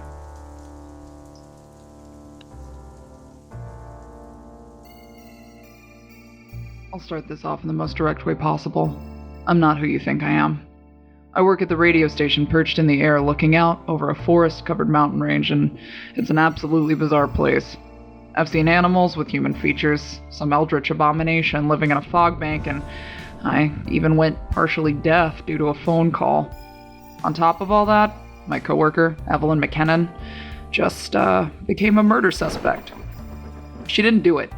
There's no way she could have done it, and I think everyone in this tiny, superstitious town knows that. I may not have been here long, but I've been here long enough to know that when something strange happens, people know when to turn their heads and ignore it. The death of a well-respected couple and a promising college graduate gets people just a little bit riled up, however. If you've read her posts, you probably already know who I am. My name's Daniel Esperanza. I'm a part-timer at the radio station, and right now I'm taking over Evelyn's full-time position until she gets back from a drive into town. She's not arrested, at least I don't think she's arrested. The police came by to ask a few things, which is understandable considering how our tower is less than a half mile from the scene. Some things happened, and they took her into town. I haven't heard from her since. I'm sure you're all wondering a couple of things. First, how did I log into her account? And also, why would I ever choose to work at this backwoods piece of garbage on stilts? The second is a story for another time, but the first one is simple. I called in an anonymous tip to the police last night after I left. It was Evelyn's idea, seeing as there's no way they wouldn't be able to trace the radio tower and I'd have an easier time finding a public phone than she would, but after the police promised to stop by the woods and confirm what we had found, I stopped in to see that Evelyn had packed up her laptop and was giving it to me for safekeeping, she'd said. She told me that this online document she's been keeping wasn't supposed to be found. It was a good idea to get it far away from her just in case they had any questions. So I have her laptop. She was still logged in and, well, I guess I've got a story worth telling too. It was early, about 7 o'clock in the morning, when I called in the anonymous tip and then rushed back up to the radio station to warn Evelyn that there might be visitors. The drive there is daunting. This town sits nestled so tightly between a range of mountains on all sides that you'd swear it was donut-shaped, with the townspeople all stuffed into the center. It's a winding, swirling, hazardous path to get out of here, which is why people rarely come and no one ever seems to go. As I followed the path to the edge of the woods, the ground becoming steeper as I went, there's a natural feeling of heaviness that just sits on top of you as you look up into the trees. The way the mountains raise, it looks like the trees grow miles high, but it's just an illusion created by the thickness of the forest. It's suffocating, and really, no wonder why people seem to get so lost so often. Like, looking up at a giant sitting at the bottom of the mountains can make even the strongest human feel small, puny, and insignificant. Thankfully, I'm nowhere near the strongest human, so feeling insignificant is less of a steep drop for me. I understand this isn't the time for self-deprecating jokes, though. Evelyn wasn't on edge when I arrived at the station, though she was surprised to see me.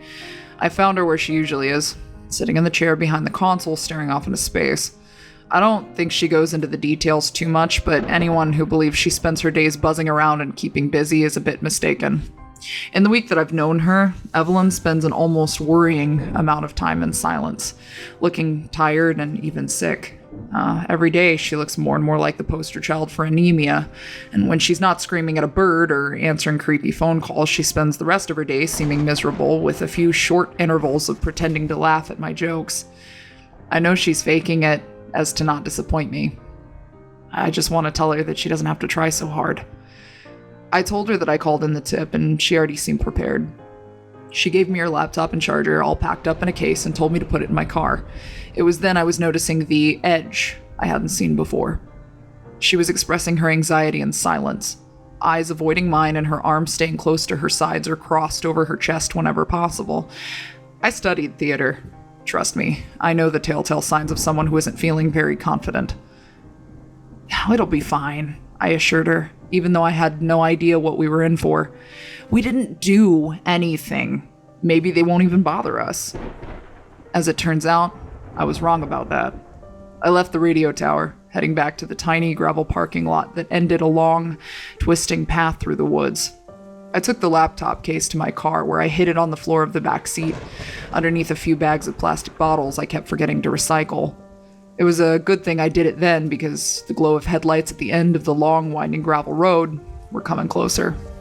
A police car and an ambulance drove right up near my car in the small, cramped space just big enough for employees. "You work here?" one of the officers asked me. He was a tall, broad-shouldered guy who looked like he could possibly pick me up and toss me into the woods like a tree branch. Yes, sir," I answered without hesitation. It didn't matter that Evelyn and I were innocent. Acting suspicious in any way wasn't a good idea, and it didn't help that we were already hiding her written evidence. "I was just stopping by for a few minutes. Can we help you?" "Who's we?" asked the second one, a female officer. What she lacked in size, she made up for in the most stern, thin-lipped expression I had ever seen. Now, I'm almost 30 years old, and I still felt like I was about to get grounded just looking at her. Myself and my coworker, Evelyn McKinnon." "Thought I recognized your voice." The female officer was the first to step forward, while the other followed right behind her. My eyes trailed off to see two remaining police officers, as well as their leashed canine and two medical responders, passing us to go straight into the woods with all the tools to mark off a crime scene. "As part of an ongoing investigation, we're going to have to ask a few questions to the both of you, as well as to ask that you don't go wandering into the woods today. Is that all right?" "It's fine. It's going to be fine," I was thinking to myself. We had nothing to worry about. We weren't criminals. Still, being face to face with authority, especially when they were just itching to put someone behind bars for a triple homicide, was not the most comforting place to be. "Of course, come right up." I led the police into the radio station, where Evelyn was sitting with her headphones over her ears and fingers adjusting the console controls after her first morning announcement of the day. She didn't even hear the door open, and I hated to startle her. When saying her name didn't catch her attention, I reluctantly reached down a hand to nudge her shoulder. That was certainly enough to get her eyes on me at least, though she jumped so suddenly that I thought she'd lose her headphones in the process. "Don't do the—" She stopped speaking. Words halted in their tracks as her eyes glanced from me to the two officers standing by the door. It wasn't as if she didn't expect their company, but she still looked uncomfortable when all four eyes locked on her. Microphones were silenced. The radio was set to automatically run for the next half hour, and the police got to questioning the both of us. It started pretty normal, pretty unassuming, and easy to answer. "Did anyone stop by the station in the last 2 days?" "Did you happen to see anyone suspicious outside?" "Have either of you had any contact with missing individuals?" Luckily, the answer to all three of those was no. I admit I was further out of the loop than Evelyn was. She spent all of her time here and had known Jennifer Cook for years, whereas I had never even visited this town before hearing about the job offering. They seemed to pay far more attention to her than they did to me. There was a moment when one of the police pointed out a dark bluish mark peeking out from the edge of Evelyn's neckline. She put a hand to her chest as if she'd forgotten about it until the pain came flooding back, the moment her palm touched the spot. All it took was a pull of the fabric to reveal just a small portion of the huge, elongated bruise that stretched across her upper ribs and breastbone. "Where'd you get that?" the male officer asked. I could tell Evelyn was taking a moment to think, realizing that the story of how she'd gotten the bruises was pretty far-fetched. Things were weird around here, but maybe not weird enough to openly admit that sentient vines had tossed her and pinned her against the fire escape. "I was out on the fire escape and fell," she admitted, but refused to elaborate any of the stranger details. "When I rolled down the stairs, I hit myself hard on one of the handrails." They didn't press further, but it didn't mean they weren't still keeping those details in their minds. It was uncomfortable, watching how intently they glared, taking in every small detail. I knew it was just part of their job, but it felt almost unnecessarily intimidating. Minutes passed, then a half hour, then an hour, and the only time the police weren't asking questions was when Evelyn and I tended to our work to keep the radio running. They were almost too attentive when it came to making sure everything was going smoothly with the broadcast, but then again, they did live in the town below. There was no way any of the bizarre stuff that happened around this building didn't get their attention. Maybe they even knew more than we did about this old radio tower. I think I was the first to see movement in the woods. My breath hitched in a small gasp, and I think the police heard me because moments later, they were swiftly marching to the windows to see their fellow officers emerging from the forest. The medical team carried back 2 cloth stretchers covered in white sheets. 2. Only 2. We were told to stay in the broadcast room until the police returned, and we watched nervously as they exchanged words below us. Silence through the glass. Evelyn said nothing, but she looked alarmed as the men and women below took turns making glances up to our location. Something was wrong here. Evelyn paced back and forth until the police came back upstairs, one of them holding a familiar object. Jennifer's cell phone. Well, shit. With a gloved-clad hand, the female officer held up the device, which was supporting a dangerously low battery and 2 missed calls from the night before. The phone should have been dead, I thought, yet somehow it was kept alive through the entire night. Just long enough to reveal its secrets. My coworker's face was washed out, paler than ever, when she realized that her name was flashing on the screen. However, what they said next was perhaps even more chilling than all of the facts laid out in front of us. "Miss McKinnon, it appears you and Jennifer Cook were in contact. Any clues to her whereabouts you're not telling us?"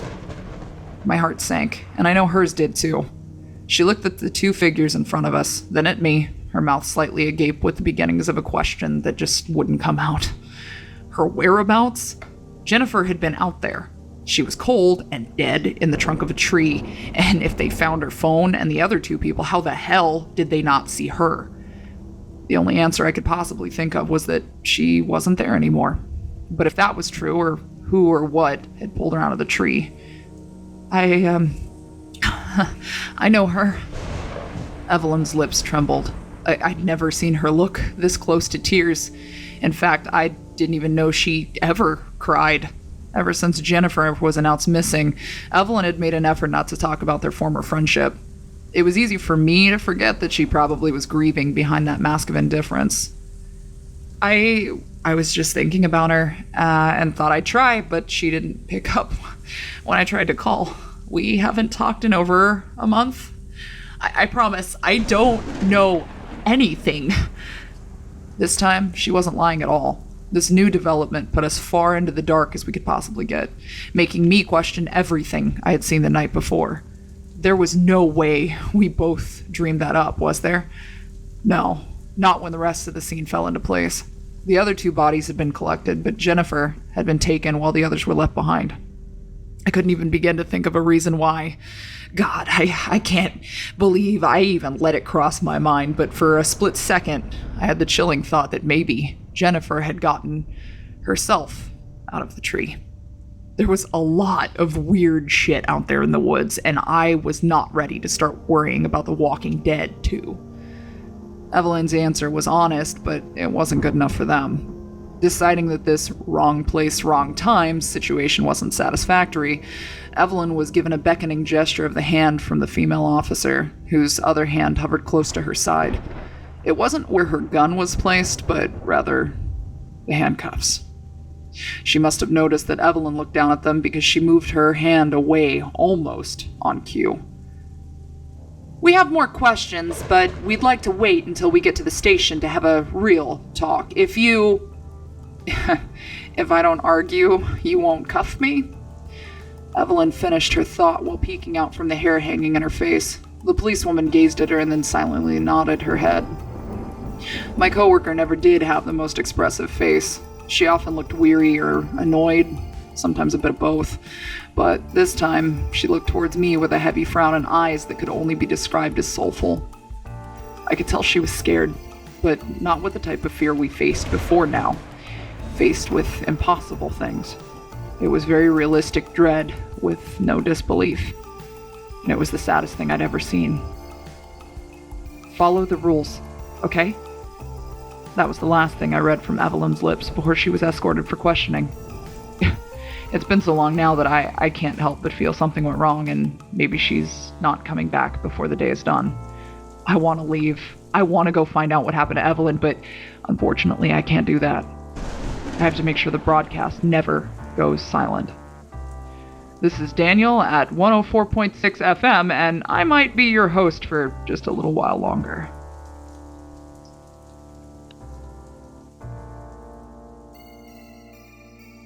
I'll start this off in the most direct way possible. I'm not who you think I am. I work at the radio station perched in the air looking out over a forest-covered mountain range, and it's an absolutely bizarre place. I've seen animals with human features, some eldritch abomination living in a fog bank, and I even went partially deaf due to a phone call.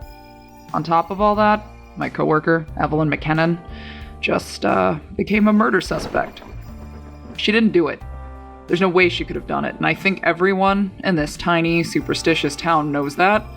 I may not have been here long, but I've been here long enough to know that when something strange happens, people know when to turn their heads and ignore it. The death of a well-respected couple and a promising college graduate gets people just a little bit riled up, however. If you've read her posts, you probably already know who I am. My name's Daniel Esperanza. I'm a part-timer at the radio station, and right now I'm taking over Evelyn's full-time position until she gets back from a drive into town. She's not arrested, at least I don't think she's arrested. The police came by to ask a few things, which is understandable considering how our tower is less than a half-mile from the scene. Some things happened, and they took her into town. I haven't heard from her since. I'm sure you're all wondering a couple of things. First, how did I log into her account? And also, why would I ever choose to work at this backwoods piece of garbage on stilts? The second is a story for another time, but the first one is simple. I called in an anonymous tip to the police last night after I left. It was Evelyn's idea, seeing as there's no way they wouldn't be able to trace the radio tower and I'd have an easier time finding a public phone than she would, but after the police promised to stop by the woods and confirm what we had found, I stopped in to see that Evelyn had packed up her laptop and was giving it to me for safekeeping, she'd said. She told me that this online document she's been keeping wasn't supposed to be found. It was a good idea to get it far away from her just in case they had any questions. So I have her laptop. She was still logged in and, well, I guess I've got a story worth telling too.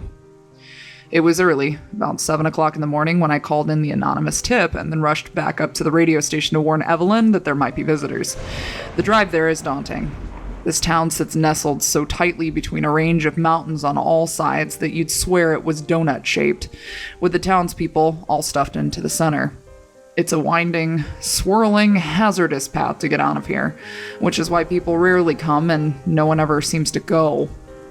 As I followed the path to the edge of the woods, the ground becoming steeper as I went, there's a natural feeling of heaviness that just sits on top of you as you look up into the trees. The way the mountains raise, it looks like the trees grow miles high, but it's just an illusion created by the thickness of the forest. It's suffocating, and really, no wonder why people seem to get so lost so often. Like, looking up at a giant sitting at the bottom of the mountains can make even the strongest human feel small, puny, and insignificant. Thankfully, I'm nowhere near the strongest human, so feeling insignificant is less of a steep drop for me. I understand this isn't the time for self-deprecating jokes, though. Evelyn wasn't on edge when I arrived at the station, though she was surprised to see me. I found her where she usually is, sitting in the chair behind the console staring off into space. I don't think she goes into the details too much, but anyone who believes she spends her days buzzing around and keeping busy is a bit mistaken. In the week that I've known her, Evelyn spends an almost worrying amount of time in silence, looking tired and even sick. Every day, she looks more and more like the poster child for anemia, and when she's not screaming at a bird or answering creepy phone calls, she spends the rest of her day seeming miserable, with a few short intervals of pretending to laugh at my jokes. I know she's faking it as to not disappoint me. I just want to tell her that she doesn't have to try so hard. I told her that I called in the tip, and she already seemed prepared. She gave me her laptop and charger all packed up in a case and told me to put it in my car. It was then I was noticing the edge I hadn't seen before. She was expressing her anxiety in silence, eyes avoiding mine and her arms staying close to her sides or crossed over her chest whenever possible. I studied theater. Trust me, I know the telltale signs of someone who isn't feeling very confident. It'll be fine, I assured her, even though I had no idea what we were in for. We didn't do anything. Maybe they won't even bother us. As it turns out, I was wrong about that. I left the radio tower, heading back to the tiny gravel parking lot that ended a long, twisting path through the woods. I took the laptop case to my car, where I hid it on the floor of the back seat, underneath a few bags of plastic bottles I kept forgetting to recycle. It was a good thing I did it then, because the glow of headlights at the end of the long, winding gravel road were coming closer. A police car and an ambulance drove right up near my car in the small, cramped space just big enough for employees. "You work here?" one of the officers asked me. He was a tall, broad-shouldered guy who looked like he could possibly pick me up and toss me into the woods like a tree branch. Yes, sir," I answered without hesitation. It didn't matter that Evelyn and I were innocent. Acting suspicious in any way wasn't a good idea, and it didn't help that we were already hiding her written evidence. "I was just stopping by for a few minutes. Can we help you?" "Who's we?" asked the second one, a female officer. What she lacked in size, she made up for in the most stern, thin-lipped expression I had ever seen. Now, I'm almost 30 years old, and I still felt like I was about to get grounded just looking at her. Myself and my coworker, Evelyn McKinnon." "Thought I recognized your voice." The female officer was the first to step forward, while the other followed right behind her. My eyes trailed off to see two remaining police officers, as well as their leashed canine and two medical responders, passing us to go straight into the woods with all the tools to mark off a crime scene. "As part of an ongoing investigation, we're going to have to ask a few questions to the both of you, as well as to ask that you don't go wandering into the woods today. Is that all right?" "It's fine. It's going to be fine," I was thinking to myself. We had nothing to worry about. We weren't criminals. Still, being face to face with authority, especially when they were just itching to put someone behind bars for a triple homicide, was not the most comforting place to be. "Of course, come right up." I led the police into the radio station, where Evelyn was sitting with her headphones over her ears and fingers adjusting the console controls after her first morning announcement of the day. She didn't even hear the door open, and I hated to startle her. When saying her name didn't catch her attention, I reluctantly reached down a hand to nudge her shoulder. That was certainly enough to get her eyes on me at least, though she jumped so suddenly that I thought she'd lose her headphones in the process. "Don't do the—" She stopped speaking. Words halted in their tracks as her eyes glanced from me to the two officers standing by the door. It wasn't as if she didn't expect their company, but she still looked uncomfortable when all four eyes locked on her. Microphones were silenced, the radio was set to automatically run for the next half hour, and the police got to questioning the both of us. It started pretty normal, pretty unassuming, and easy to answer. "Did anyone stop by the station in the last 2 days?" "Did you happen to see anyone suspicious outside?" "Have either of you had any contact with missing individuals?" Luckily, the answer to all three of those was no. I admit I was further out of the loop than Evelyn was. She spent all of her time here and had known Jennifer Cook for years, whereas I had never even visited this town before hearing about the job offering. They seemed to pay far more attention to her than they did to me. There was a moment when one of the police pointed out a dark bluish mark peeking out from the edge of Evelyn's neckline. She put a hand to her chest as if she'd forgotten about it until the pain came flooding back, the moment her palm touched the spot. All it took was a pull of the fabric to reveal just a small portion of the huge, elongated bruise that stretched across her upper ribs and breastbone. "Where'd you get that?" the male officer asked. I could tell Evelyn was taking a moment to think, realizing that the story of how she had gotten the bruises was pretty far-fetched. Things were weird around here, but maybe not weird enough to openly admit that sentient vines had tossed her and pinned her against the fire escape. "I was out on the fire escape and fell," she admitted, but refused to elaborate any of the stranger details. "When I rolled down the stairs, I hit myself hard on one of the handrails." They didn't press further, but it didn't mean they weren't still keeping those details in their minds. It was uncomfortable, watching how intently they glared, taking in every small detail. I knew it was just part of their job, but it felt almost unnecessarily intimidating. Minutes passed, then a half hour, then an hour, and the only time the police weren't asking questions was when Evelyn and I tended to our work to keep the radio running.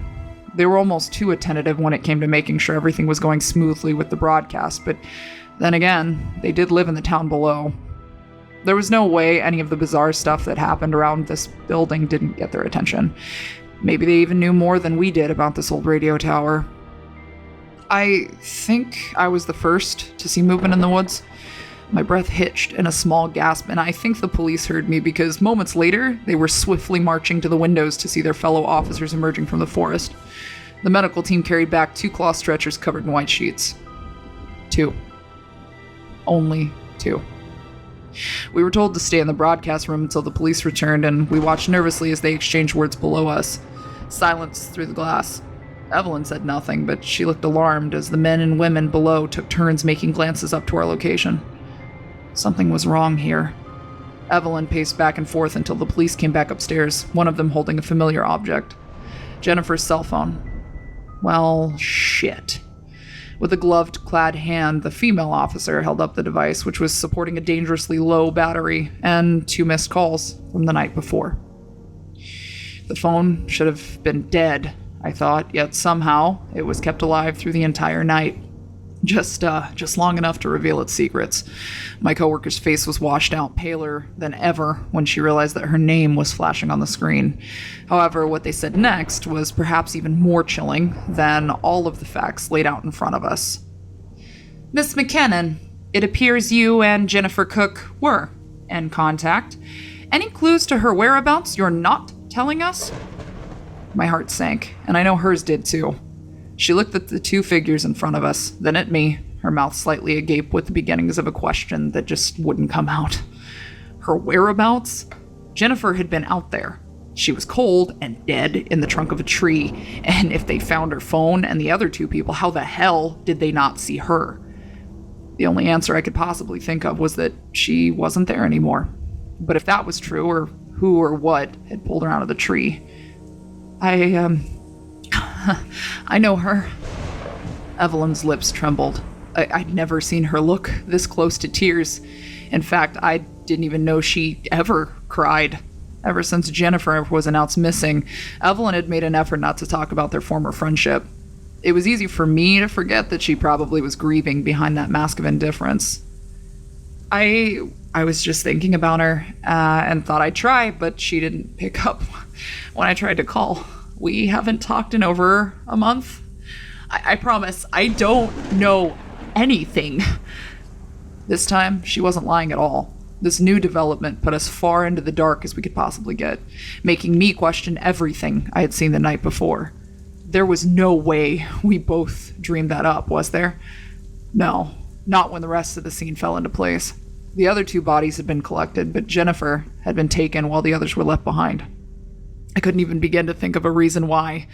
God, I can't believe I even let it cross my mind, but for a split second, I had the chilling thought that maybe Jennifer had gotten herself out of the tree. There was a lot of weird shit out there in the woods, and I was not ready to start worrying about the Walking Dead, too. Evelyn's answer was honest, but it wasn't good enough for them. Deciding that this wrong place, wrong time situation wasn't satisfactory, Evelyn was given a beckoning gesture of the hand from the female officer, whose other hand hovered close to her side. It wasn't where her gun was placed, but rather the handcuffs. She must have noticed that Evelyn looked down at them because she moved her hand away almost on cue. "We have more questions, but we'd like to wait until we get to the station to have a real talk. If I don't argue, you won't cuff me?" Evelyn finished her thought while peeking out from the hair hanging in her face. The policewoman gazed at her and then silently nodded her head. My coworker never did have the most expressive face. She often looked weary or annoyed, sometimes a bit of both. But this time, she looked towards me with a heavy frown and eyes that could only be described as soulful. I could tell she was scared, but not with the type of fear we faced before now. Faced with impossible things. It was very realistic dread with no disbelief. And it was the saddest thing I'd ever seen. "Follow the rules, okay?" That was the last thing I read from Evelyn's lips before she was escorted for questioning. It's been so long now that I can't help but feel something went wrong, and maybe she's not coming back before the day is done. I want to leave. I want to go find out what happened to Evelyn, but unfortunately I can't do that. I have to make sure the broadcast never goes silent. This is Daniel at 104.6 FM, and I might be your host for just a little while longer.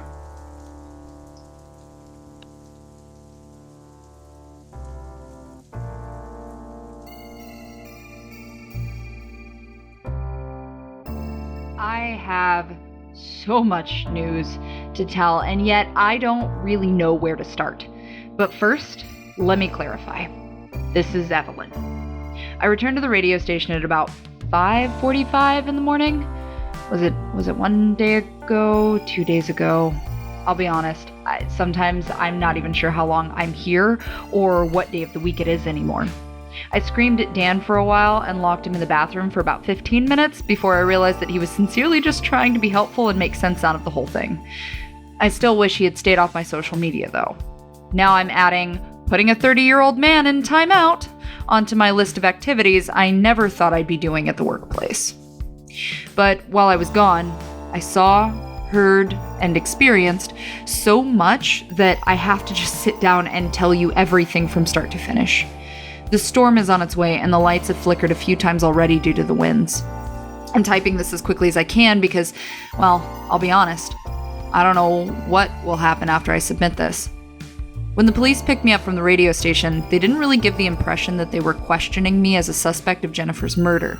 I was never put in handcuffs, I was never put in a cell, but they didn't want me out of their sights until we had a good, long conversation. However, as soon as we arrived, I was inspected a bit too carefully, as a woman in gloves waved a little flashlight in front of my eyes and told me to strip down to my tank top so that they could inspect my arms.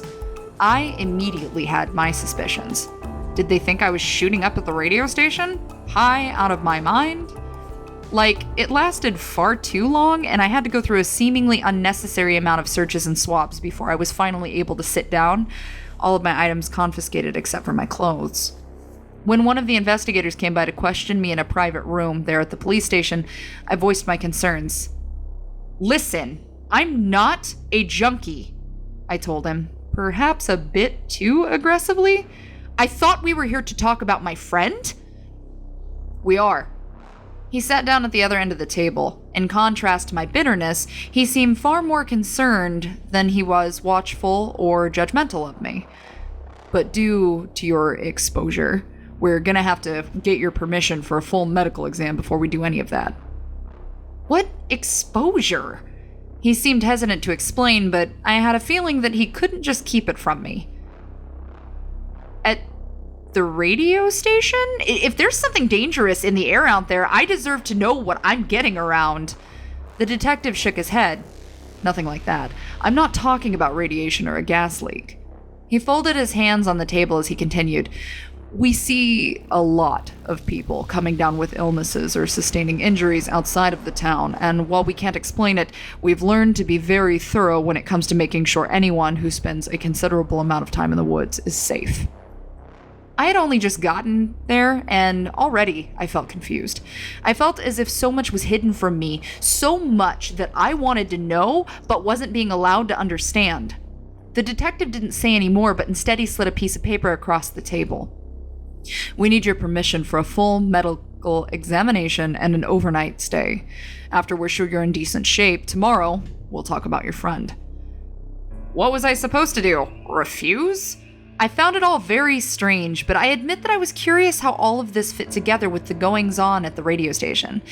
It was all seeming like some kind of inside job, or perhaps some knowledge that I hadn't been awarded that everyone else knew about.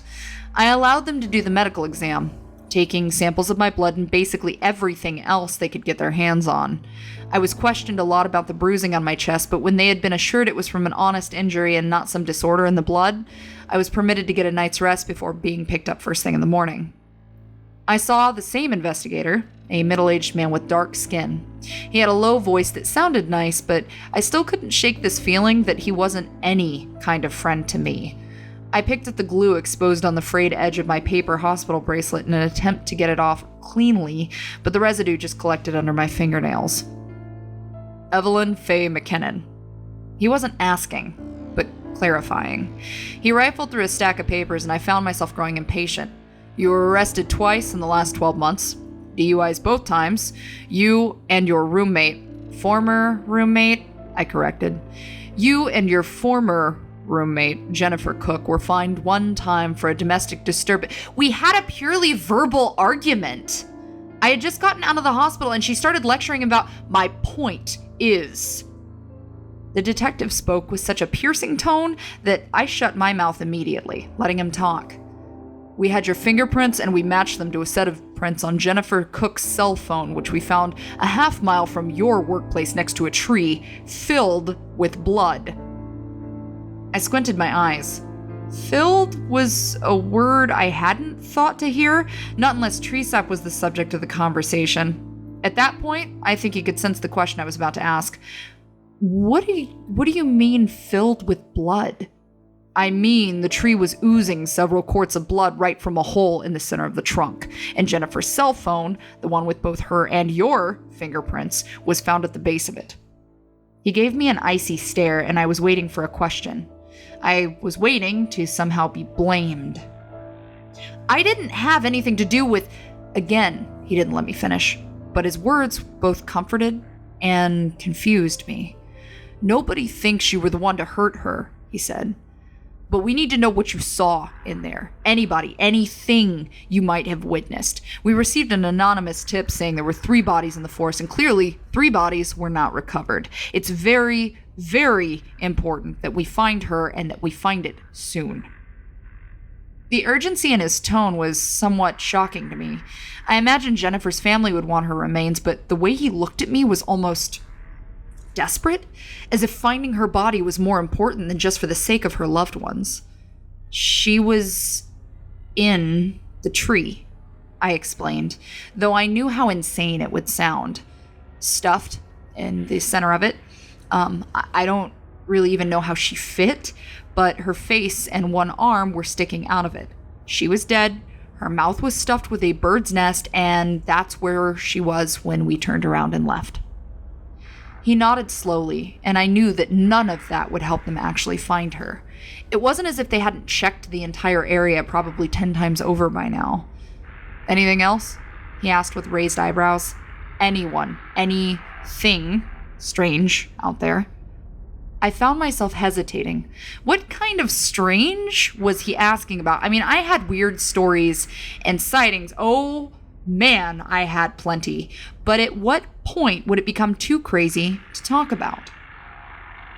No one else. I mean, I saw some weird mutated elk, though. It had 3 back legs. It was really fucked up looking. Weird eyes, too. The other 2 bodies, they were on the ground and up in the tree in pieces, but that was all. Pieces, the investigator asked. I gave him a quizzical look, wondering how he hadn't known the other two people had been split in half. That was a detail that wasn't overlooked so easily. Yeah, the man and the woman, they were both cut in half at the middle. The man's legs and the woman's top half were stuck,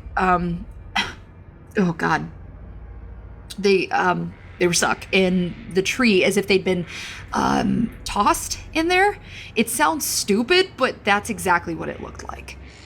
He was flipping through his papers again, pulling out photographs and files. I saw only a glimpse, but I recognized the forest floor, the grass covered in blood, and the colors of the torn fabrics one of the bodies wore. With a sigh, he pulled out one photograph in particular and slid it in front of me on the table. It was the scene, obviously, but the photo had been taken far enough away to show the entirety of the area's surroundings. I grimaced as I saw the faraway shapes of the two dead individuals in the bloodstained tree, now empty, where Jennifer would have been. However, I was surprised to see that the limbs of the other tree were completely and utterly bare. There was no sign that the man's legs nor the woman's head had ever been there. They were there. I saw the woman's body and her face and what she looked like. As I rattled on, the detective stood from his seat and fished a cell phone out from his pants pocket, dialing a number quickly and turning away from me. He spoke in a hushed voice, but I could still hear him. It sounded urgent. It wasn't just her. There were 3 of them now, he said, his free hand rubbing at his forehead with his eyes squinting shut in his stress. They were obviously moved, but if we can't find her, the others must have already left also. If that's the case, it's too late. They're a part of it. He hung up the phone, and I watched him return to his seat, so many questions tumbling over one another in my head. What's going on? I asked him, annoyed. A part of what? Why are you asking me about fucking animals? I thought we were looking for Jennifer. It's all important, but you don't need to worry, he told me sternly. If it's important, I should know. I work out there. I'm the one giving you all that I know. And what the hell was that with medical exam? What are we in danger of? What exactly are we in danger of that no one is telling us about? I watched the investigator lean back in his chair, his expression as calm and cold as it was before. He waited for my outburst to end, but the look in his eyes had a sharpness to it that spoke of some reluctance, as if I were asking too much for him. But when I didn't choose to leave, he had no choice but to lean forward and speak. People go missing. Several, sometimes dozens, a year on that mountain. Sometimes their bodies were found, sometimes they weren't, but they never return as themselves. And it's not just the people. We hire rangers to collect any dead animals they find and get them out of the woods, but far too often, those rangers don't come back either. I was silent for a long moment, processing his words. None of it was making sense yet. What happens to them then? I asked an obvious question. We can't explain it, he continued in a hoarse whisper, but sometimes people have said strange things. They've gone for a walk in the woods and said that they saw a rabbit with one human ear, or maybe a bush with fingers growing out of place of a few branches. One time, an old woman nearly scared her son to death because she tried to coax a deer out of the forest, saying it had her husband's eyes. Her husband had died collapsing on a woodland trail 1 month earlier, and she said that she said that he had fused with a deer. I felt sick, thinking of those human eyes. I didn't need to make it up for my imagination at all. That bird, that damn bird. I started to wonder whose eyes those were after all.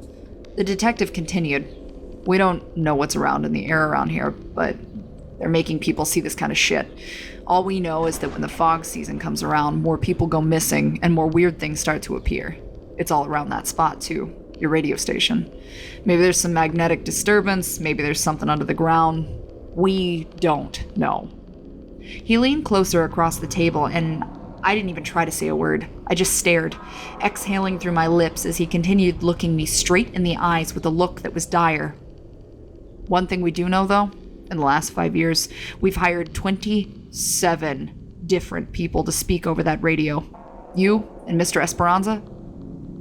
You're 28 and 29. I know the cliche of a heart dropping is overdone and insensible, but I felt it then.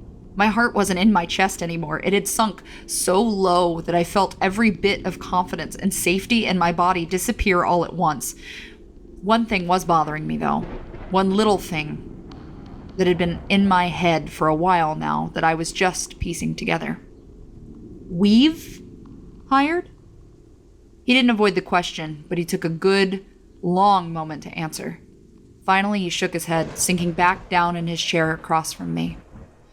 The broadcast tower is a lot more than just a radio station. You know that by now.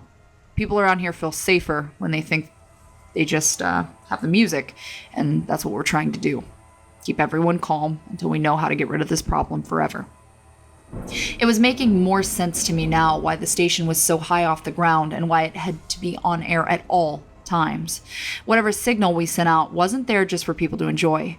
The music was just a mask, covering something that served a more defensive purpose.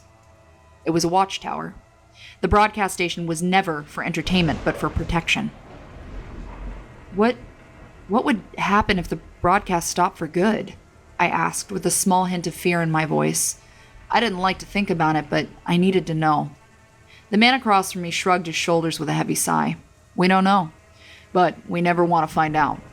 The fog has stretched all across the town before, and we think that potentially it could keep going as far as we let it. And whatever is in that fog has been stealing people away. That married couple that went missing the last time it crept into town, well, you saw firsthand what happened to them. And now, when the fog rolls around next time, we may be seeing them again.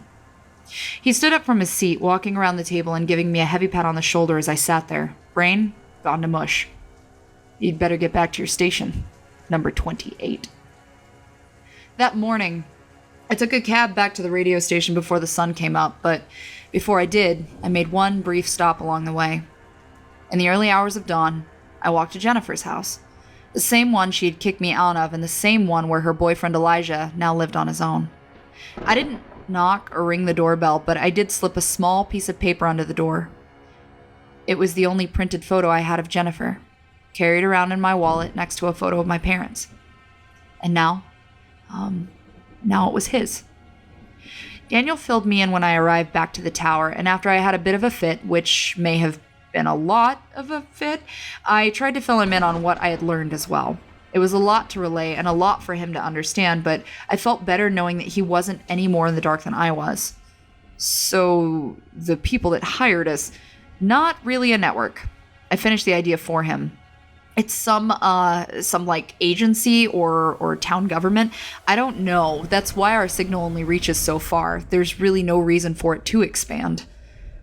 Daniel looked overwhelmed, and I didn't blame him. I mean, hell, I wasn't feeling so great about all of this either. I went from being stressed about some weird shit to suddenly knowing that a lot of people could get hurt if we failed at our jobs. When I told Daniel about all of the former employees who had gone missing, he was visibly shaken. What happens to them? His voice was weak. Do they die? Do they quit? I don't think they quit, Dan. We shared a silent moment between us. We didn't say it, but we were both thinking the same thing. How long would we last? And if we didn't survive, which one of us would be the first to go? A rumble of thunder interrupted any other conversations that may have happened next.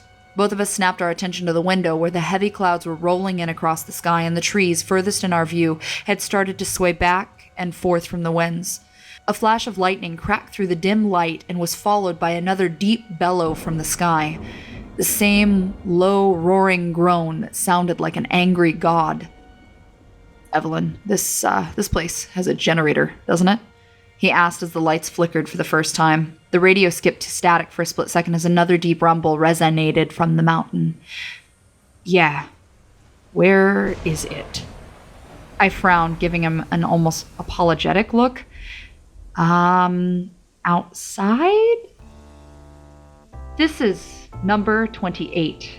From the 104.6 emergency outpost, a fog advisory is in effect. Stay calm, stay safe, stay indoors.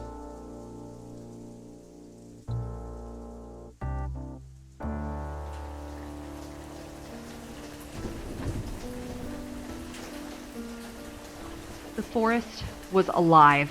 Even before the fog came, we could see it moving and wriggling with electric energy as the thunder roared overhead and lightning cracked at the top of the mountain. I'll admit for a moment, I actually wondered if a forest fire would be preferable.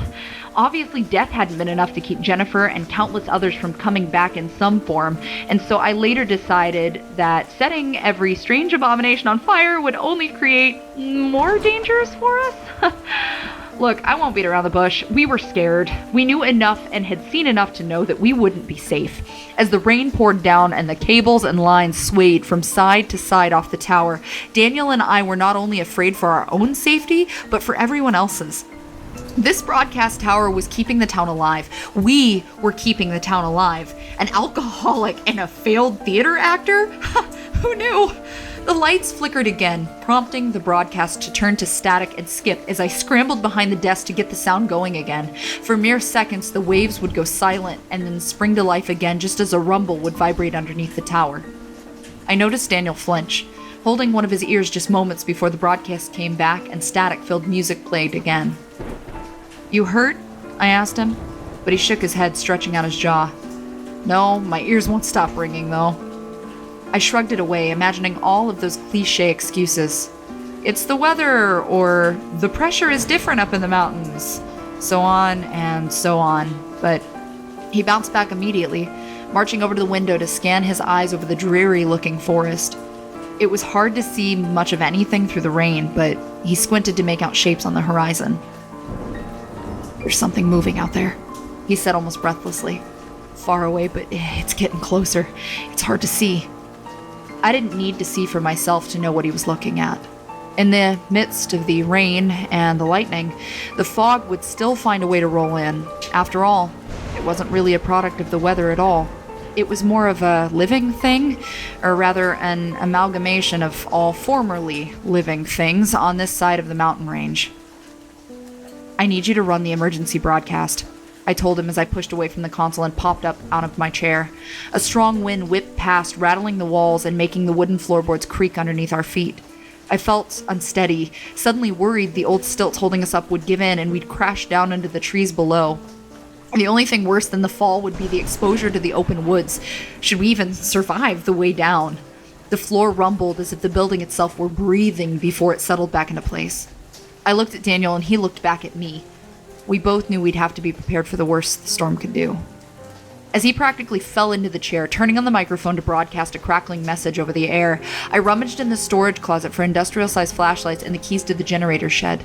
Now, all of this, supplies, made more sense to me. The backpacks, the emergency food rations, first aid kits, flares, fire starting kits. This place was never meant to be a radio station. It was most likely a ranger lookout that had been adapted into something capable of large-scale broadcasting. While knocking things out of my way in search of the keys, I found a pack of walkie-talkies and checked them for batteries. Daniel was already done with his announcement by the time I found him and appeared at my side to snatch one out of my hand. He seemed to be thinking the same thing. If the power went out, one of us would have to go out there to turn on the generator. One of us. We couldn't risk both of our lives with nobody to take over the responsibility. "Did you start the music again?" I asked him. Daniel nodded. "It's going," he said, but the lack of confidence in his voice spoke of a deeper thought. "It was running now, but if the lights continued to flicker, it might not be for much longer." There was nothing else to do but wait. As the fog bounded through the forest, moving the trees with the weight of its eerie inhabitants, I could only watch as it engulfed the entire woodland. I had never seen the fog rest at the edge of the forest, but it did this time. Something about the music, or rather the signal, kept it from crossing that line between us and the town further down the mountain. We unplugged our headsets, letting the music play in the studio for us both to hear, and sat down at the edge of the window on the floor. It was the calm before the storm, as we stared at the swaying poles and wires outside, wondering which one would be the first to snap or end up snagged in a tree. A moment passed, but it was a long and excruciating moment of silence. Dan was the first to break it, as his talkative self almost always was. You want to know what I did before this?" he asked, but I knew he'd tell me anyway. I nodded still. After I graduated with a master's degree in performance arts, a master's degree, the only acting job I could get was recording a commercial for some plumbing service. I recorded lines in an actual studio, talking about toilets for 20 takes. And you know the worst part? He laughed, looking over with this stupid, somewhat disheartened grin. They didn't even pick mine. I heard the commercial on the radio in my car, and it was someone else completely. Never in my life did I think I'd be legitimately pissed because I wasn't chosen as a spokesman for toilet cleaning. That actually made me laugh, even if it was a bittersweet moment of lightheartedness. I shrugged my shoulders with an expression of nonchalance. Go figures you'd get let down by the radio twice. I gestured to the room around us, and Daniel snorted mid-chuckle. What about you? He asked in return. Tell me a stupid thing you've done. I had to think for a moment, not because I couldn't recall any, but because there was really too much to recall. Somehow, all of my stupid mistakes just ended up, well, sad. I almost died in a bathtub once, I said, chuckling, even if it wasn't at all that funny. Daniel seemed unsure if he should laugh or not. Look, I was shit-faced, and I felt terrible, so I wanted to take a bath, and I ended up passing out almost the second I got in, and Jennifer found me after I had apparently flipped face down. She honestly thought it was a suicide until they got me breathing again and found out I was still just as hammered as when I went in. That time I laughed, but Daniel didn't. I even knew it wasn't funny, but I was desperate to grab at straws just to find a reason to take it lightly. When I saw the severity of the frown on his face, my smile disappeared and I suddenly felt like a child being scolded. How long have you been sober? He asked. I didn't need to question how he knew it was an ongoing thing. After all, he'd seen enough on my computer to know most of the truth by now. I felt a tightness in my throat and the breath I took in next was shaky and uneven. My first sober day was the day I came into work a few weeks ago. I had to bite my bottom lip to keep from letting it tremble. Putting it into perspective felt pathetic, reminding me of just how soon it was. The only reason I'm not drunk right now is because the fucking grocery guy only brings me cheap, shitty iced tea. That time we both laughed, but it didn't last. In a second, amusement turned to tears as I unwillingly felt a sob escape me, both of my hands covering my face.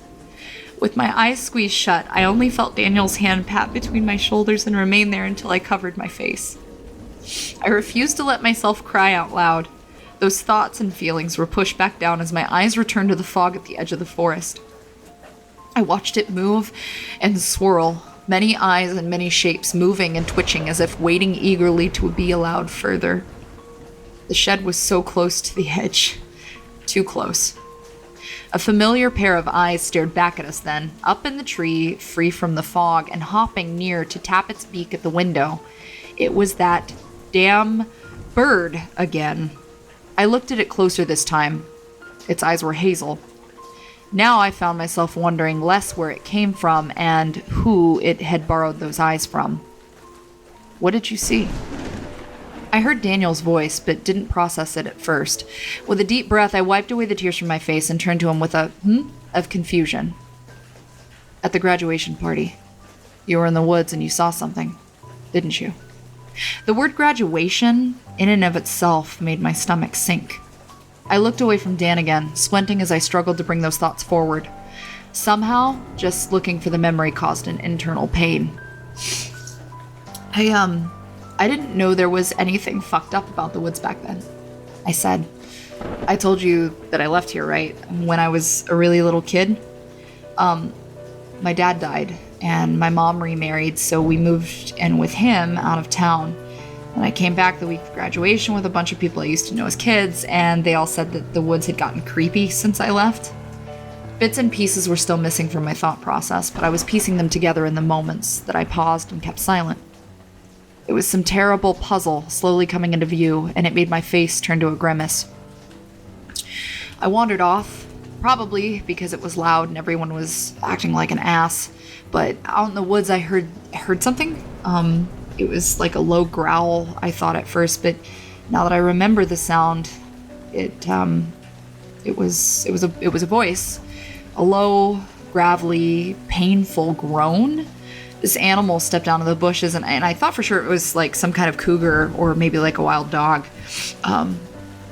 but its face, oh my god, it had this face. Yellow eyes like a wildcat, but the nose and the mouth were different. They were human and familiar. He looked at me, and I saw his mouth move like he was trying to say something, but all that came out was this terrible rattle, like it hurt it to breathe. It sounded like he was suffering, like it took everything he had just to say a single word. I ran back to the party, and I drank, and I drank, and I fucking drank until I couldn't remember that thing's face anymore, and it worked for a good long time, but you know what, now that I'm sober, all it took was thinking about it once for it to be stuck in my head again. Dan gave me an apologetic look, as if he had some reason to feel sorry about it all. His hand fell on my back again, and he opened his mouth to speak. I'm sure it would have been some great words of wisdom or encouragement, but he never had the chance.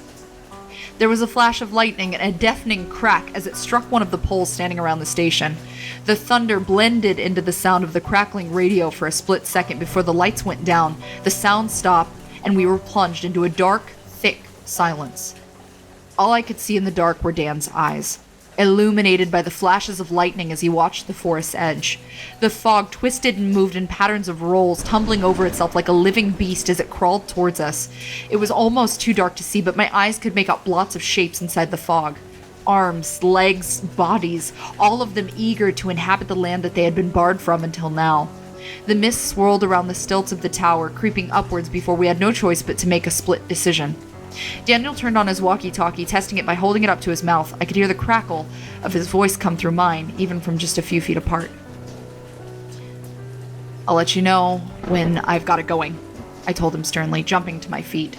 I was about to push open the fire escape with no hesitation, but I felt a rough hand grab the back of my shirt before I had the chance. Stay in here so you can get the radio going. No, I answered flatly, refusing to follow that order. There was a scowl pulling at the edges of my lips as I glared at him. I wasn't there when you got hurt, and I couldn't help Jennifer either, so just let me do this. We stared at one another for almost too long, but I could feel him slowly letting go of my shirt. His arm dropped, giving back my freedom to move, and he nodded his head once in silence.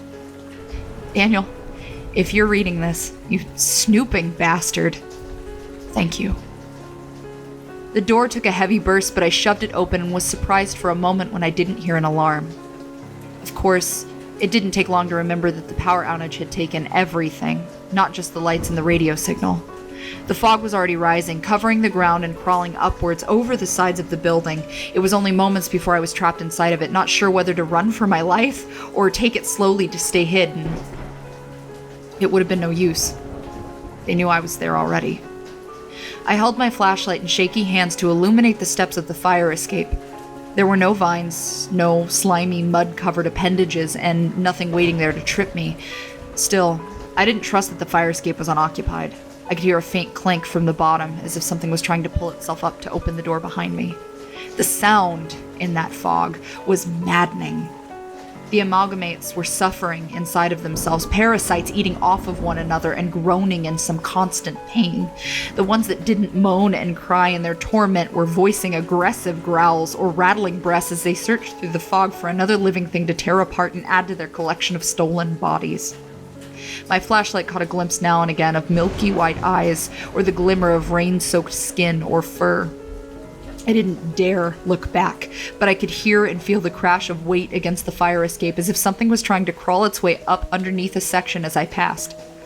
Once the end of the stairs was in sight, I made it my goal to run to the shed as quickly as possible and lock myself in immediately until the generator would start. The problem would be getting out. My light caught the end of the step, and there I saw what had been making all of the noise. A woman's face stared up at me with dead, pale blue eyes. She was dragging herself, her upper body struggling to leave the ground and crawl its way up as her lower half was weighing her down. This half of a woman, one I remembered seeing sprawled over the branch of a tree, was being engulfed in roots and barks. The living plant her corpse had been fused with pushed itself along the ground, but clumsily, as if it was too heavy and too scattered in its movements to make any kind of progress. Her arms, however, were still moving and capable of grabbing me if I got too close. The worst part was how pleadingly she looked at me, as if the human part of her was begging for a way to get out. I couldn't help but feel that the aggression was fear, but it didn't tug on my heartstrings quite enough to convince me to stop. I jumped up and over the edge of the stairs, falling only a couple of feet from the ground and making a straight line to the shed. The keys in my pocket jingled and slipped between my fingers as I tried to find the right one, all while too aware of every shadow and every glimmer of eyes creeping closer. The fog was too thick to see well. My flashlight only served to show me that there was nothing directly in front of my eyes, but it was perhaps a blessing that the creatures hunting in the fog were stuck in it just as much as I was. I still sensed that they knew I was there, searching and struggling to catch anything in their grasp. I even heard the shriek of one, like the sound of a whining animal in pain as it was caught in the clutches of another, larger and likely more terrifying beast. I felt the surface of the wood in front of me, whispering words of relief as I padded along the edge of the shed until the door was at my fingertips. A pair of keys were fished from my pocket, and my clumsy fingers struggled to swiftly find the one small bit of metal that I needed. Just then, I heard a crackle. It was the walkie-talkie connected to my hip, Daniel's voice on the other end. "Did you find it yet?" he asked, but I felt my stomach tie up in knots when his voice rang out over the silence. I wasn't the only one to hear him. Heavy grunts and stomps of feet like hooves digging into the dirt surrounded me. I could hear the shriek of something vaguely avian mixed with a human-like scream, and bellowing roars that shook my skull from the inside. I was in a rush to open the door, trying every key as I blindly searched for the right one. Finally, as I prepared to swing the door open, I could feel the vibration in the ground as something heavy and tall landed by my side, as if jumping from the tops of the trees. In the blinding fog, I could see brown and gray fur spotted with blood. It smelled like rotten flesh and mold, its joints cracking and groaning as it bent down to my level. I could see its eyes in my peripheral vision, at least 6 of them, pale, stained, with flecks of jaundiced yellow sitting above an elk-like snout. Its antlers scraped the side of the wood with a terrible, jaw-clenching sound. I felt a touch to my back and recognized it immediately. The spider-like appendages that had brushed my arms on the last day of the fog weren't the legs of some giant spider, but this thing's fingers. It breathed in, then out with a rattle, and the stench of blood and death was warm against the side of my face. When I told Daniel that almost drowning in a bathtub was the stupidest thing I'd done, I meant it. It was the stupidest thing I had done yet, but this day, I changed all of that. I threw the shed door open, stepping out of the way to let the heavy wooden plank hit the hulking beast beside me directly in its nose, moving quicker than I ever had in my life. I slipped into the shed and jammed the door shut behind me, locking it up tight and throwing anything I could find in front of it as I heard the beast bellow more in annoyance than in pain. My light shone on the generator, but I had to work quickly. I felt a tremble in the floor as whatever stood outside knocked against the door so roughly that it caused dust and debris to fly into the air. I fumbled with a can of oil, spilling a bit of it onto my shoes and my pants, but still managing to fill the machine as that thing outside rounded the edge of the shed in only 2 large steps. It pounded on the roof, big enough and powerful enough to cause the wooden beams above my head to crack, bit by bit. I threw the nearly empty oil can to the side and tried to find every button and switch in order before the ceiling collapsed under the weight of that thing's fists. I flipped the switch, then the second, knocking my fist against it as I impatiently waited to hear it spring to life. "Dan!" I yelled over the walkie-talkie. I've almost got it. You have to get ready to switch the breakers, though. They're downstairs. Go! I heard his voice, but it was muffled and his words weren't making sense over the endless crackle. Oh my god, I hope he heard me. I felt a pain in the back of my head as a bit of wood from the ceiling fell with another forceful hit, and suddenly I could see a pale light from above as the foggy sky became visible. A hole had been punched in the ceiling, but in moments it was blacked out by the multiple eyes of that tall, decaying abomination from the woods. I flipped the last switch and the generator began to rumble. It was a success. And regardless of whether or not I survived to escape this crumbling wooden hazard, the station would have power in moments. I staggered back, clothes and hair smelling like oil, staring up at the pale eyes above the roof with frightened defiance. The shed rattled another hard punch or kick, hitting it from the side where I stood. It was enough to push me forward and knock me onto my hands and knees, but it didn't last. I could hear it before I saw it. The lights outside buzzed as they all came alive, one at a time, bathing the entire clearing with a yellow light. That's when I heard my device crackle again, Daniel's voice speaking clearly on the other side. "I can't get the radio started," he told me in a panic. There's not enough power to run it. It won't work." It seemed like a failure at first, but then I remembered that stupid, laminated piece of paper I'd been staring at for the last month on my desk. Rule number 1, when the radio is down, activate the bell. I was only pissed that he'd be the one to push it after that button had been so tempting to me since my first day. "See the button on the wall? The one behind the case. Push it," I shouted back to him sternly. "Don't hesitate, just push it." I could hear him on the other end, fiddling with the case before he did exactly as I said. The next thing I heard was surprising. Nothing. I didn't hear a damn thing. At least, not from the speakers on top of the radio tower. Instead, I heard Dan let out a pained yell and fumble around the room before a small mechanical whine and clatter followed. Later, I would learn what that was. It was Dan throwing his hearing aid across the room. The creature outside didn't disappear. Rather, they became noisy in their pained and agitated sounds, rumbling past and dragging themselves away in any way that they could. They were retreating to the forest, bothered by some sound that my ears just couldn't pick up. A drone, perhaps too high or too low for my ears to hear, was driving them off. The bell, just like every other tool around here, was solely there to control them all along. Or rather, to control the forest itself. The eyes disappeared around the hole in the ceiling, and I could hear the hulking creature above me slowly stomping away, resigning itself to return to the mountain. My legs felt like jelly and my head was pounding, but I still managed to find the door and push my way out into the fresh air again, just as a glimpse of a giant mud-covered hoof disappeared into the tree line.